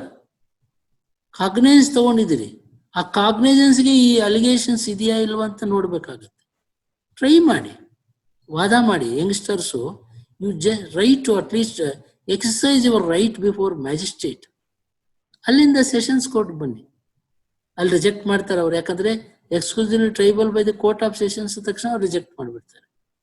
They are afraid of the higher officers. So ಅದರಿಂದ reject ಮಾಡ್ತಾರೆ. ನೀವೇನ್ ಮಾಡ್ತೀರಿ, 439 sessions ಕೋರ್ಟ್ಗೆ ಹಾಕ್ತೀರಿ. Sessions ಕೋರ್ಟ್ಗೆ ಹಾಕುವಾಗ you take the entire charge sheet material, notes ಅನ್ನ prepare ಮಾಡಿ. ಕಂಪ್ಲೇಂಟ್ ಅಲ್ಲಿ ಏನ್ ಅಲಿಗೇಷನ್ಸ್ ಇದೆ, ಕಂಪ್ಲೇಂಟ್ ಯಾವಾಗ ರಿಜಿಸ್ಟರ್ ಮಾಡಿದ್ರು, ರಿಜಿಸ್ಟರ್ ಆದ್ಮೇಲೆ ನ್ಯಾಯಾಧೀಶರಿಗೆ FIR ಎಷ್ಟು ಗಂಟೆಗೆ ಹೋಯ್ತು ನೋಡಿ. Delay of reaching the complaint to the jurisdictional magistrate, delay of filing a complaint, delay of registering a complaint, delay of dispatching complaint, delay of received the complaint by magistrate. ಇದು FIR ಮೇಲೆ ಇಷ್ಟನ್ನ ನೀವು ಗಮನಿಸಬೇಕಾಗುತ್ತೆ. ಆ column number 4, 14 and 15 ನೋಡಿ, 154 format ಇದೆಯಲ್ಲ, FIR report ಇದೆಯಲ್ಲ, 14-15 ನೋಡಿ, date of dispatch, with whom ನೋಡಿ, with whom, ಆಮೇಲೆ ಎಷ್ಟು ಗಂಟೆಗೆ ರಿಸೀವ್ ಮಾಡಿದ್ದಾರೆ ಮ್ಯಾಜಿಸ್ಟ್ರೇಟು ಅದನ್ನು ನೋಡಿ ಗಮನಿಸಿ. You make out your case, there is a delay, inordinate delay ನೋಡಿ, delay and inordinate delay. This inordinate delay reasons for to fabricate their own story ನೋಡಿ, ದಿಸ್ ಇಸ್ ವೆರಿ ಇಂಪಾರ್ಟೆಂಟ್. ಅದಕ್ಕೆ 1973 501 ನೋಡಿ, supreme court ತುಂಬಾ ಚೆನ್ನಾಗಿ ಬರೆದಿದ್ದಾರೆ. ಅದನ್ನು ಓದಿ, stage by stage ಓದಿ, 150 ಪೇಜ್ ಇದೆ, ಓದಿ.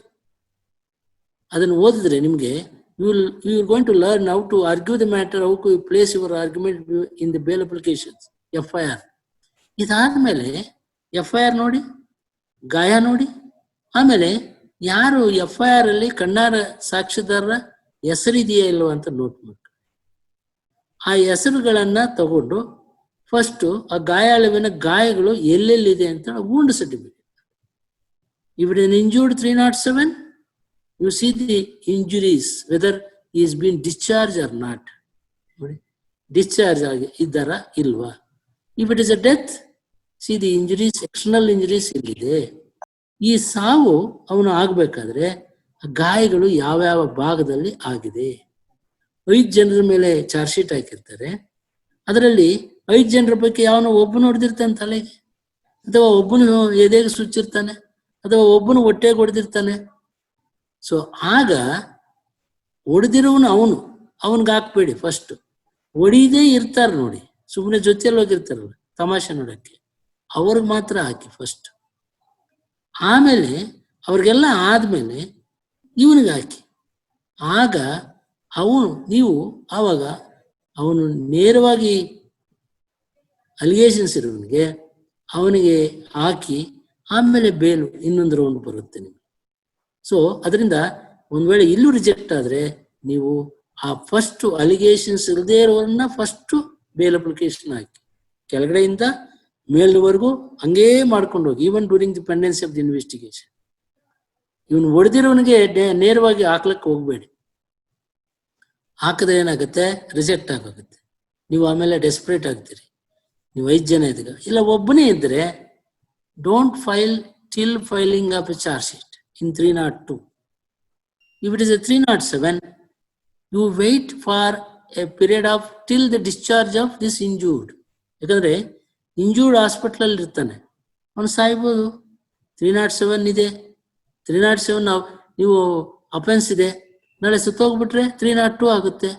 ಅದಕ್ಕೆ ಸ್ವಲ್ಪ ವೆಯ್ಟ್ ಮಾಡಿ, wait some more time, see the condition of the injured. So after 2-3-4 days ಆದ್ಮೇಲೆ you just summon the wound certificate. Now he is out of danger. ನೋಡಿ, ಎಲ್ಲಿ ಗಾಯ ಆಗಿದೆ, ಅವನ ಇಂಜುರಿ ಎಲ್ಲಿದೆ, ಅವನು ಸಾಯುವುದಿಲ್ಲ ಅಂತೇಳಿ you can argue the before magistrate or sessions court in similar way in the high court. So after filing a charge sheet is been discharge from the hospital under 307. ಆಗ you can renew your bail application even before magistrate or sessions court in the high court. So this is one stage you can make out. Suppose if it is an accused or unknown, unknown, see unknown accused, there is no, see as an advocates ನೀವು ಒಂದು charge sheet ತಗೊಂಡಾಗ ನಮ್ಮ ಗಮನ ಎಲ್ಲೆಲ್ಲಿರ್ಬೇಕು, first ಪೊಲೀಸ್ನವ್ರು ಬರ್ತಾರೆ, ಗಾಯ ಆಗಿದ್ರೆ doctor ಬರ್ತಾರೆ, ಕತ್ತಲಿದ್ರೆ ಎಲೆಕ್ಟ್ರಿಕ್ ಲೈಟ್ ಇದು ಎಲೆಕ್ಟ್ರಿಸಿಟಿ ಬೋರ್ಡ್ನವ್ರು ಬರ್ತಾರೆ, ಆಮೇಲೆ ಫಿಂಗರ್ ಪ್ರಿಂಟ್ಸ್ ಅಲ್ಲಿ ಮನೆಯಲ್ಲಿ ರಕ್ತ ಆಗಿರುತ್ತೆ, ಬ್ಲಡ್ ಸ್ಟೈನ್ಸ್ ಬರುತ್ತೆ, FSL ಬರ್ತಾರೆ, FSL ಅವ್ರು ಬಂದ್ರ ಜೊತೆಗೆ DNA ಟೆಸ್ಟ್ ಬರ್ತಾರೆ. ಅವರೆಲ್ಲ ಆದ್ಮೇಲೆ ಇನ್ನೂ ಬರ್ತಾರೆ, ಯಾರು ಫಿಂಗರ್ ಪ್ರಿಂಟ್ಸ್ ಬರ್ತಾರೆ ನೋಡಿ, ಫಿಂಗರ್ ಪ್ರಿಂಟ್ಸ್ನವ್ರು ಬರ್ತಾರೆ. ಅವರೆಲ್ಲ ಆದ್ಮೇಲೆ ಫುಟ್ ಪ್ರಿಂಟ್ಸ್ ಬರ್ತಾರೆ. ಇವೆಲ್ಲವೂ ಕೂಡ ಅನ್ನೋನ್ ಇದ್ದಾಗ ಇವೆಲ್ಲ ಬರ್ತಾರೆ. A circumstantial evidence to link each event of circumstances to clinch that the accused and accused alone is responsible for causing the theft. ಇವತ್ತು CCTV ಫುಟೇಜಸ್ ಇದೆ ಮನೆಯಲ್ಲಿ. CCTV ಫುಟೇಜಸ್ ಆ ರೀತಿ ಅವತ್ತು ಮೊನ್ನೆ ಅವರು ದೇಶಪಾಂಡೆ ಅವರು ಹೇಳಿದ್ರು CCTV ಎಲೆಕ್ಟ್ರಾನಿಕ್ ಎವಿಡೆನ್ಸ್ ಬಗ್ಗೆ ತುಂಬಾ ಹೇಳಿದ್ರು ಅವ್ರು. ಯಾವ ರೀತಿ ಈ CCTV ಫುಟೇಜಸ್ ಅಲ್ಲಿ ಯಾವ ರೀತಿ ದುರುಪಯೋಗ ಆಗುತ್ತೆ, ಯಾವ ರೀತಿ ಉಪಯೋಗ ಆಗುತ್ತೆ, ಎರಡೂ ಇದೆ. ಸೈಂಟಿಫಿಕಲ್ಲಿ ಎರಡೂ ಮಾಡ್ಬೋದು. ಸೊ ಅದರಿಂದ ಇದನ್ನು ಕೂಡ ತಾವು ಅನ್ನೋನ್ ಇದ್ದಾಗ ಯಾವ ರೀತಿ ಗಮನಿಸ್ಬೇಕಾಗತ್ತೆ. ಒಂದು ವೇಳೆ ಗನ್ ಶಾಟ್ ಇಲ್ಲ ನೋಡಿ, ವೂಂಡ್ಸ್ ಬ್ಯಾಲಿಸ್ಟಿಕ್ಸ್ ನೋಡಿ, ಬಂದೂಕಿಂದ ammunition, light existing light, identity of an accused, assailants of injured or deceased. Section 9 of the Evidence Act.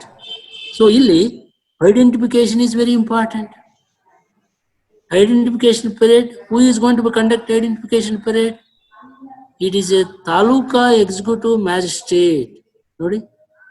The investigating officer, he should take a permission from the judicial magistrate and to hold the test identification in the prison. ನೋಡಿ, ಇಲ್ಲೊಂದು condition ಇದೆ. ಯಾಕಂದ್ರೆ ನೀವು remand ಅರ್ಜಿ ನೋಡ್ಬೇಕಾಗುತ್ತೆ. Unknown accused ಇದ್ದಾಗ ಅವರನ್ನ ನ್ಯಾಯಾಲಯಕ್ಕೆ ಹಾಜರು ಮಾಡುವಾಗ ಅವನಿಗೆ ಟೋಪಿ ಹಾಕ್ಬೇಕು. His identity to not disclose to anybody, exhibit to the any public. ಅದನ್ನ ತಾವು ಟೋಪಿ ಹಾಕಿ ಅವನ್ನ ಮ್ಯಾಜಿಸ್ಟ್ರೇಟ್ ಮುಂದೆ ಹಾಜರು ಮಾಡಬೇಕಾಗುತ್ತೆ. Till the getting identification test identification period, his identity has been not disclosed to anybody. So ಹೆಂಗ್ ಮಾಡೋದು ಐಡೆಂಟಿಫಿಕೇಶನ್ ಪೀರಿಯಡ್ ನೋಡಿ, ಇಲ್ಲಿ ಪ್ರೊಸೀಜರ್ ಇದೆ. The investigating officer, he should give a requisition to the judicial magistrate of that court. In turn, the magistrate pass an order directing the Taluka Executive Magistrate to hold a test identification period. Order pass ಮಾಡಬೇಕು. ಆ order ಅನ್ನ taluka executive ಮ್ಯಾಜಿಸ್ಟ್ರೇಟ್ಗೆ ರವಾನೆ ಆಗಬೇಕು. Taluka executive magistrate ಅವರು order ತಗೊಂಡಾದ್ಮೇಲೆ ಆ ಕೇಸಲ್ಲಿ ಕಣ್ಣಾರ ಕಂಡ ಸಾಕ್ಷಿದಾರರು ಯಾರಿದ್ದಾರೋ ನೋಡಿ ಅವರಿಗೆ ಸಮನ್ಸ್ ಕೊಡ್ಬೇಕು. Independent, he cannot take the assistance of directly from the police. ನಾವು ಹೇಳ್ತೀವಿ ಬಟ್ ಎಲ್ಲ ಪೊಲೀಸ್ನವರೇ ಕರ್ಕೊಂಡು ಬರ್ತಾರೆ. But at the time of cross examination you have to elicit those things. So ಅದರಿಂದ ಅವರು ನೋಟಿಸ್ ಕೊಡ್ಬೇಕು ವಿಟ್ನೆಸ್ಗೆ, ಇಂಥ ದಿನ ಇಂಥ ಜಾಗಕ್ಕೆ ಬನ್ನಿ ಅಂತೇಳಿ. ಈಗ ರೇಷಿಯೋ ಹಳೆ ಡಿಸಿಷನ್ ಸುಪ್ರೀಂ ಕೋರ್ಟ್ ನೋಡುವಾಗ ನಾವು 5:1, 9:1 ನೋಡಿ, 5:1, 9:1. ಟುಡೇ ಸೆಕ್ಷನ್ 9 ಐಡೆಂಟಿಫಿಕೇಶನ್ 51A ನೋಡಿ, CRPC ಅಮೆಂಡ್ ಆಗಿದೆ.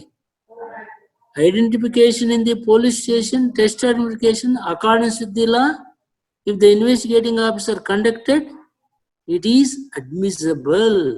ನೋಡಿ, ಇವತ್ತು ನಾವು ಅಲ್ಲಿವರೆಗೂ ಹೋಗಿದ್ದೀವಿ, ಬಹಳ ಫಾಸ್ಟ್ ಆಗಿ ಹೋಗಿದ್ದೀವಿ ಮುಂದೆ.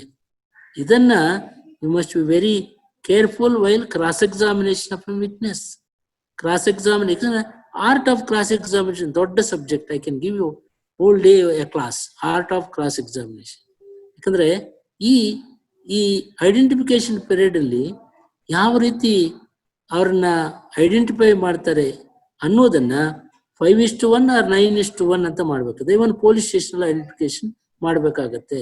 ಆ ಪೊಲೀಸ್ ಸ್ಟೇಷನ್ ಐಡೆಂಟಿಫಿಕೇಶನ್ ಮಾಡ್ಬೇಕಾದ್ರೂ ಕೂಡ ಅದಕ್ಕೆ ಆದಂತ ಒಂದು ನಿಗದಿತವಾದಂತ ಮಾನದಂಡ ಇದೆ. ಅದರ ಪ್ರಕಾರ ಅವರು ಐಡೆಂಟಿಫಿಕೇಶನ್ ಅನ್ನ ಮಾಡಬೇಕಾಗತ್ತೆ. ಸೊ ಅಲ್ಲೂ ಕೂಡ ಇವತ್ತು ಲೇಟೆಸ್ಟ್ ಡಿಸಿಷನ್ ಸುಪ್ರೀಂ ಕೋರ್ಟ್ 2020 ಬಂದಿದೆ ನೋಡಿ. Identification can identify the accused by the assailant in the police station is also admissible. He can be looked into if they followed proper procedure under section 9 ಅಂತ hold ಮಾಡ್ತಾರೆ.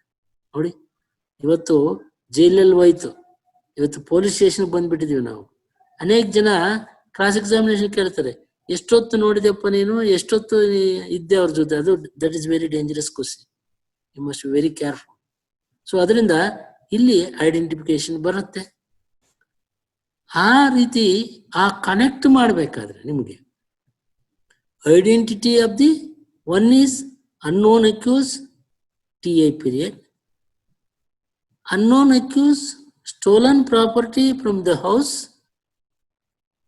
A property should also be get it identified by the witness. ನೋಡಿ, ಯಾರು ಮಾಲನ್ನ ಯಾರ ಮನೆಯಿಂದ ಕದ್ಕೊಂಡು ಹೋಗಿದ್ದಾರೋ ಅದನ್ನ identify ಮಾಡಬೇಕು.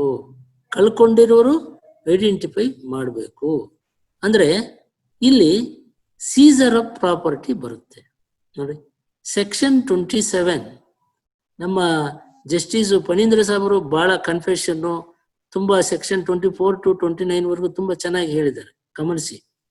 Section 27 leading to discovery of fact is admissible under law. Now what are the fact? ನಾವು ಕಳ್ತನ ಮಾಡಿದ್ದೀರಿ, ಕಳ್ತನ ಮಾಡಿ ಆ ಮಾಲನ್ನ ತಾವು ದುರುಪಯೋಗ ಮಾಡ್ಕೊಂಡು ಉಪಯೋಗಿಸ್ಕೊಂಡಿದ್ದೀರಿ. ಆ ಮಾಲು ನೀವು ಯಾರಿಗೆ ಮಾರಿದ್ದೀರಿ? ನೋಡಿ, ಸೆಕ್ಷನ್ 412 414 ನೀವು ನೋಡಿದಿರಿ. ರಿಸೀವರ್ ಆಫ್ ಸ್ಟೋಲನ್ ಪ್ರಾಪರ್ಟಿ 11 12 13 14 ನೋಡಿ, ಅದನ್ನು ಓದಿ. See, receiver of stolen property is also punishable under law. ನಮ್ಮಲ್ಲಿಲ್ಲ. ನಾವು ಅನೇಕ ಜನ ಪೊಲೀಸ್ನವರು ಆ ರಿಸೀವರ್ ಜೊತೆ ಶಾಮೀಲ್ ಆಗಿ ಅವನು ವಿಟ್ನೆಸ್ ಮಾಡ್ತಾರೆ. But here knowledge is very important. ನೋಡಿ, section 34, a receiver who is having a knowledge, knowingly full well that it is a stolen property. ಇದೇ knowledge ನಾವು ಅಟ್ರಿಬ್ಯೂಟ್ ಮಾಡೋದು ಸ್ಟೋಲನ್ ಪ್ರಾಪರ್ಟಿ. ಇವತ್ತು 46,000 ಇದೆ 10 ಗ್ರಾಮ್ ಚಿನ್ನ, ಹೌದಲ್ವಾ? ನೀವು ಕಳ್ಳತನ ಮಾಡ್ಕೊಳ್ಳೋರು ಏನ್ ಮಾಡ್ತಾನೆ, 20,000ಕ್ಕೆ ಮಾರ್ಬಿಡ್ತಾನೆ. ನೋಡಿ, A receiver is aware that today the market value is 46,000 for 10 grams or 4,600 1 gram. But today this Marwadi purchased a gold at the rate of 2,000 per gram. So ಅವನಿಗೆ ಈ attribute, he is aware, knowledge that it is not a genuine property, a genuine transaction. So ಇಲ್ಲಿ section 34 part 2, a knowledge can be attributed that he is purchasing this gold for a sum of rupees 2,000 per gram, though it is 4,600 per gram. So it is easily, he is also liable for punishment under 411 or 412 of the Indian Penal Code. ಮಾಡಿದಿಲ್ಲ. So ಇದನ್ನು ಕೂಡ ತಾವು ಆಗ recovery ನೋಡಿ, section 27 discovery of fact is going to be recovered at the instance of the accused. ನೋಡಿ, leading to discovery, he led investigating officer na karಕೊಂಡು ಹೋಗ್ತಾರೆ. So the Caesar Mazar under 162 CRPC 162 CRPC ಅಡಿಯಲ್ಲಿ Caesar Mazar with how it can be seized the property. Now you are going to be seized the property under Mazar. ತಾವು seize ಮಾಡುವಾಗ ಆ ಪ್ರಾಪರ್ಟಿಯನ್ನ pack ಮಾಡಿ seal ಮಾಡಿ, first before packing take the signatures of the punch witnesses, paste on the article, then packed, sealed, then put seal on the package and signature, paste the signature of IO. ಯಾಕಂದ್ರೆ punch witness ಒಳಗಡೆ ಇರುತ್ತೆ, ಯಾರು ಮಾಡಲ್ಲ. ಯಾಕಂದ್ರೆ recovery is always concocted. Most of the recoveries which I have come across since my 40 years of experience, most of the recoveries is been concocted, which I have seen in several trials.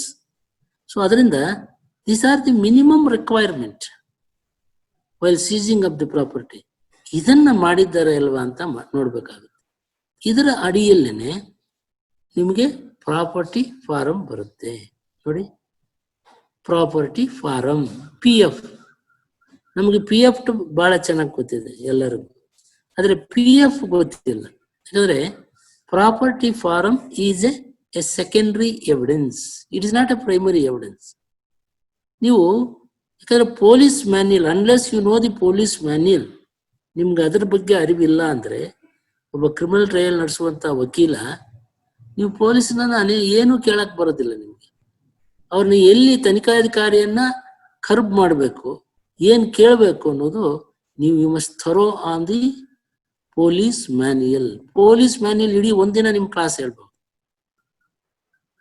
ಇಡೀ ಒಂದಿನ ಬೇಕಾಗುತ್ತೆ. Police manual ಅಲ್ಲಿ ಎಲ್ಲೆಲ್ಲಿ ಕನ್ಕಾಕ್ಟ್ ಮಾಡ್ತಾರೆ, ಏನೇನು police station ಅಲ್ಲಿ ಏನೇನಿದೆ, ಏನೇನ್ ಕೆಲಸ, ಯಾರ್ದೇನ್ ಕೆಲಸ ಅನ್ನೋದು ನಿಮ್ಗೆ ಇಡೀ ಒಂದಿನ ಕ್ಲಾಸ್ ಬೇಕಾಗುತ್ತೆ. ಸೊ ಅದರಿಂದ ಇಲ್ಲಿ ಪೊಲೀಸ್ ಇನ್ವೆಸ್ಟಿಗೇಷನ್ ಆಗುವಾಗ ರಿಕವರಿ ಆದ್ಮೇಲೆ ಆ ರಿಕವರಿ PF ಬರುತ್ತಾರೆ, ಪ್ರಾಪರ್ಟಿ ಫಾರಂ ಅಂತ. See property form is a secondary evidence, it's not a primary evidence. ನೋಡಿ ಅಲ್ಲಿ ನೀವು ರೂಲ್ಸ್ ಆಫ್ ಪ್ರಾಕ್ಟೀಸ್ ನೋಡಿ, ಕ್ರಿಮಿನಲ್ ರೂಲ್ಸ್ ಆಫ್ ಪ್ರಾಕ್ಟೀಸ್ ಅಲ್ಲಿ the magistrate physically verify the property ನೋಡಿ, then permitted to retain for the purpose of identification of the property. ಈಗ ಅನೇಕ magistrates ಯಾರು ನೋಡಲ್ಲ, ಪ್ರಾಪರ್ಟಿನೇ ನೋಡಿರಲ್ಲ, ಪರ್ಮಿಟೆಡ್ ಅಂತ ಬರೆದ್ಬಿಡ್ತಾರೆ ನೋಡಿ PF ಅಲ್ಲಿ. ನೀವು PF ಅಲ್ಲಿ ನೋಡಿ ಡೇಟ್ ಬರೀತಾರೆ, ರಿಸೀವ್ಡ್ ಪರ್ಮಿಟೆಡ್ ಡೇಟ್ ಹಾಕ್ತಾರೆ, ಸೀಸರ್ ಡೇಟ್ ನೋಡಿ, seizure PF number so dated ಅಂತ ಬರೀತಾರೆ. ಮಾಜರ್ ನೋಡಿ, ಈ PF ಪರ್ಮಿಟೆಡ್ ಅಂತ ಹೇಳ್ತಾರಲ್ಲ, ಎರಡು ನೋಡಿ. ಆರೋಪಿಯನ್ನ ಕೋರ್ಟ್ಗೆ ಹಾಜರು ಮಾಡ್ತಾರೆ, ಅದು ಯಾವಾಗ ಪ್ರೊಡ್ಯೂಸ್ ಮಾಡಿದೆ, ಇವು ಮೂರನ್ನು ತಾವು ದಯವಿಟ್ಟು ಕಾರ್ಲೇಟ್ ಮಾಡಿ ನಿಮ್ಮ ಡಿಸ್ಪ್ಯೂಟ್ ಮಾಡಬೇಕಾಗತ್ತೆ. ಅದು ಈ ಕೇಸ್ಗೆ ಬಹಳ ಬಹಳ ಇಂಪಾರ್ಟೆಂಟ್ ಆಗುತ್ತೆ. ಸೊ ಅದರಿಂದ ನೀವಿನ್ನೂ ಮುಂದೆ ಹೋಗ್ತಾ ತನಿಖೆ ಮುಂದುವರಿಸ್ಕೊಂಡು ರಿಕವರಿ ಆದ್ಮೇಲೆ ಅಂತಿಮ ಪಟ್ಟಿ ಸಲ್ಲಿಸ್ತಾರೆ. ಅಂತಿಮ ಪಟ್ಟಿ ಸಲ್ಲಿಸುವಾಗ 161 sub 3 CRPC statements, 161 statements. It need not be signed.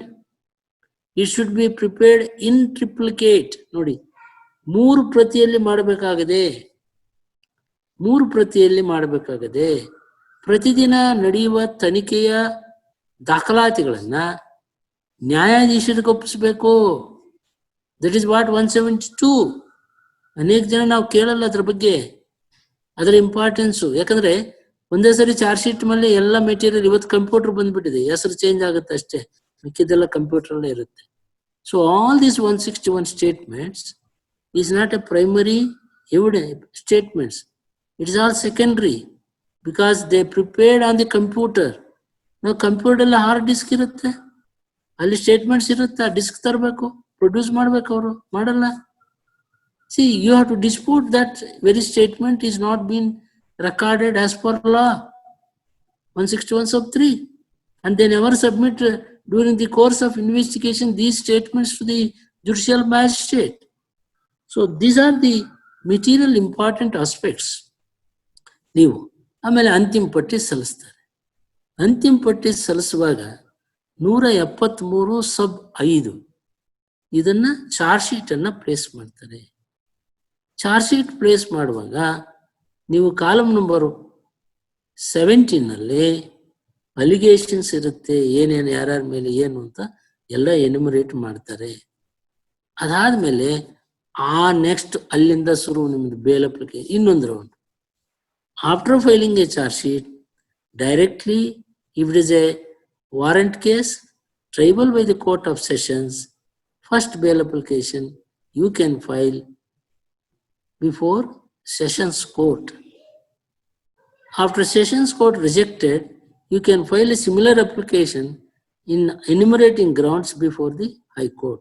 So there also, once the High Court is rejected, the Supreme Court, you have to go under 32 subclause 1. ಅಲ್ಲಿ ನೀವು bail application ಅನೇಕ, ಯಾಕಂದ್ರೆ no Supreme Court will entertain any bail application after rejecting by the High Courts. Rarest of rare cases, ಅದು ಆಗೋದು ಕಷ್ಟ. ಇದು ಒಂದು. ಇನ್ನೊಂದು 438 ಇದೆ ಸರಿ, 436, 437, 439 ಇವು ಮುಗೀತು. 437 ನಲ್ಲಿ only if it is a warrant case, cognizable offense. 439 warrant case cognizable. ಆದರೆ 438 ಅಂತ ಒಂದಿದೆ, ಅಂದ್ರೆ anticipating your arrest, apprehension of your arrest, ಅಂದ್ರೆ ನಿಮ್ಮನ್ನ ಅರೆಸ್ಟ್ ಮಾಡ್ತಾರೆ ಅಂತ ನಿಮ್ಗೆ ಭಯ ಆಗಿ, in any criminal case you are anticipating arrest, ಫಿರ್ಯಾದಿ ರಿಜಿಸ್ಟರ್ ಆಗಬೇಕು ಅಂತಾನೆ ಏನಿಲ್ಲ ನೋಡಿ, ಅಥವಾ FIR ರಿಜಿಸ್ಟರ್ ಆಗಿದ್ರೆ 438 ಅಲ್ಲಿ ನೀವು ಅಪ್ಲಿಕೇಶನ್ ಹಾಕ್ಬೋದು. So what is the condition in accordance the 438 CRPC? It should be non available warrant case ಇರಬೇಕು. 438 ಆಗಬೇಕಾದ್ರೆ it should be 325, 326, 307, 302, 392 or 397 or 406, 407 ಇವೆಲ್ಲ 420 ಇವೆಲ್ಲ ಇರಬೇಕು. ಆದರೆ ನೀವು 1980 supreme court, 1980 supreme court page 1622 ನೋಡಿ, ಅಲ್ಲಿ it is not a conditional precedent. FIR case ದಾಖಲೆ ಆಗಬೇಕು ಅಂತ ಏನಿಲ್ಲ, ಅಪ್ರಹೆನ್ಷನ್ ನೋಡಿ, you are going to apprehend in a criminal case that you are going to be arrested. Aga, you have to file an affidavit along with your 438 application. Police came to me to search my whereabouts.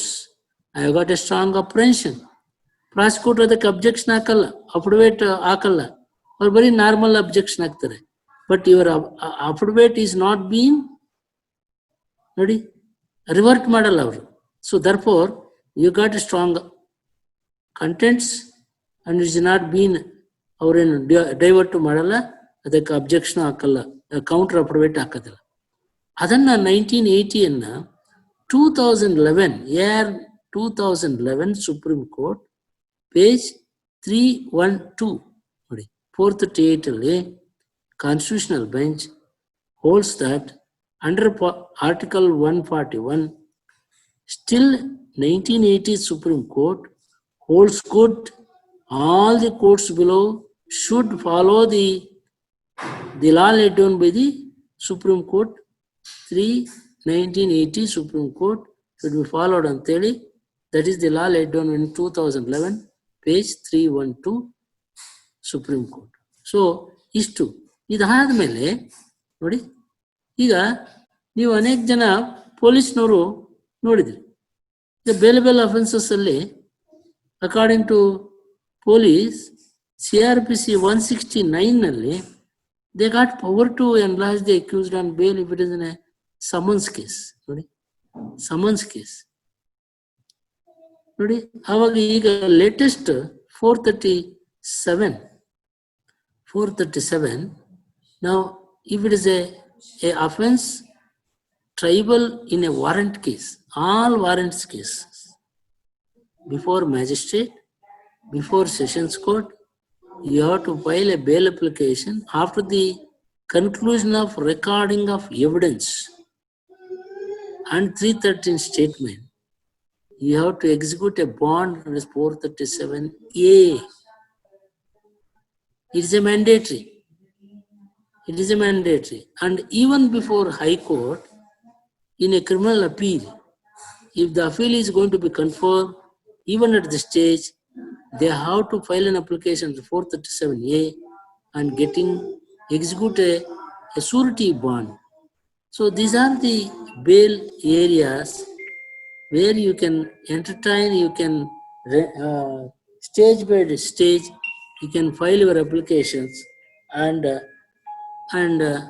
you can argue the matter even before sessions, magistrate, and the high court. So these are the bail matters in various circumstances.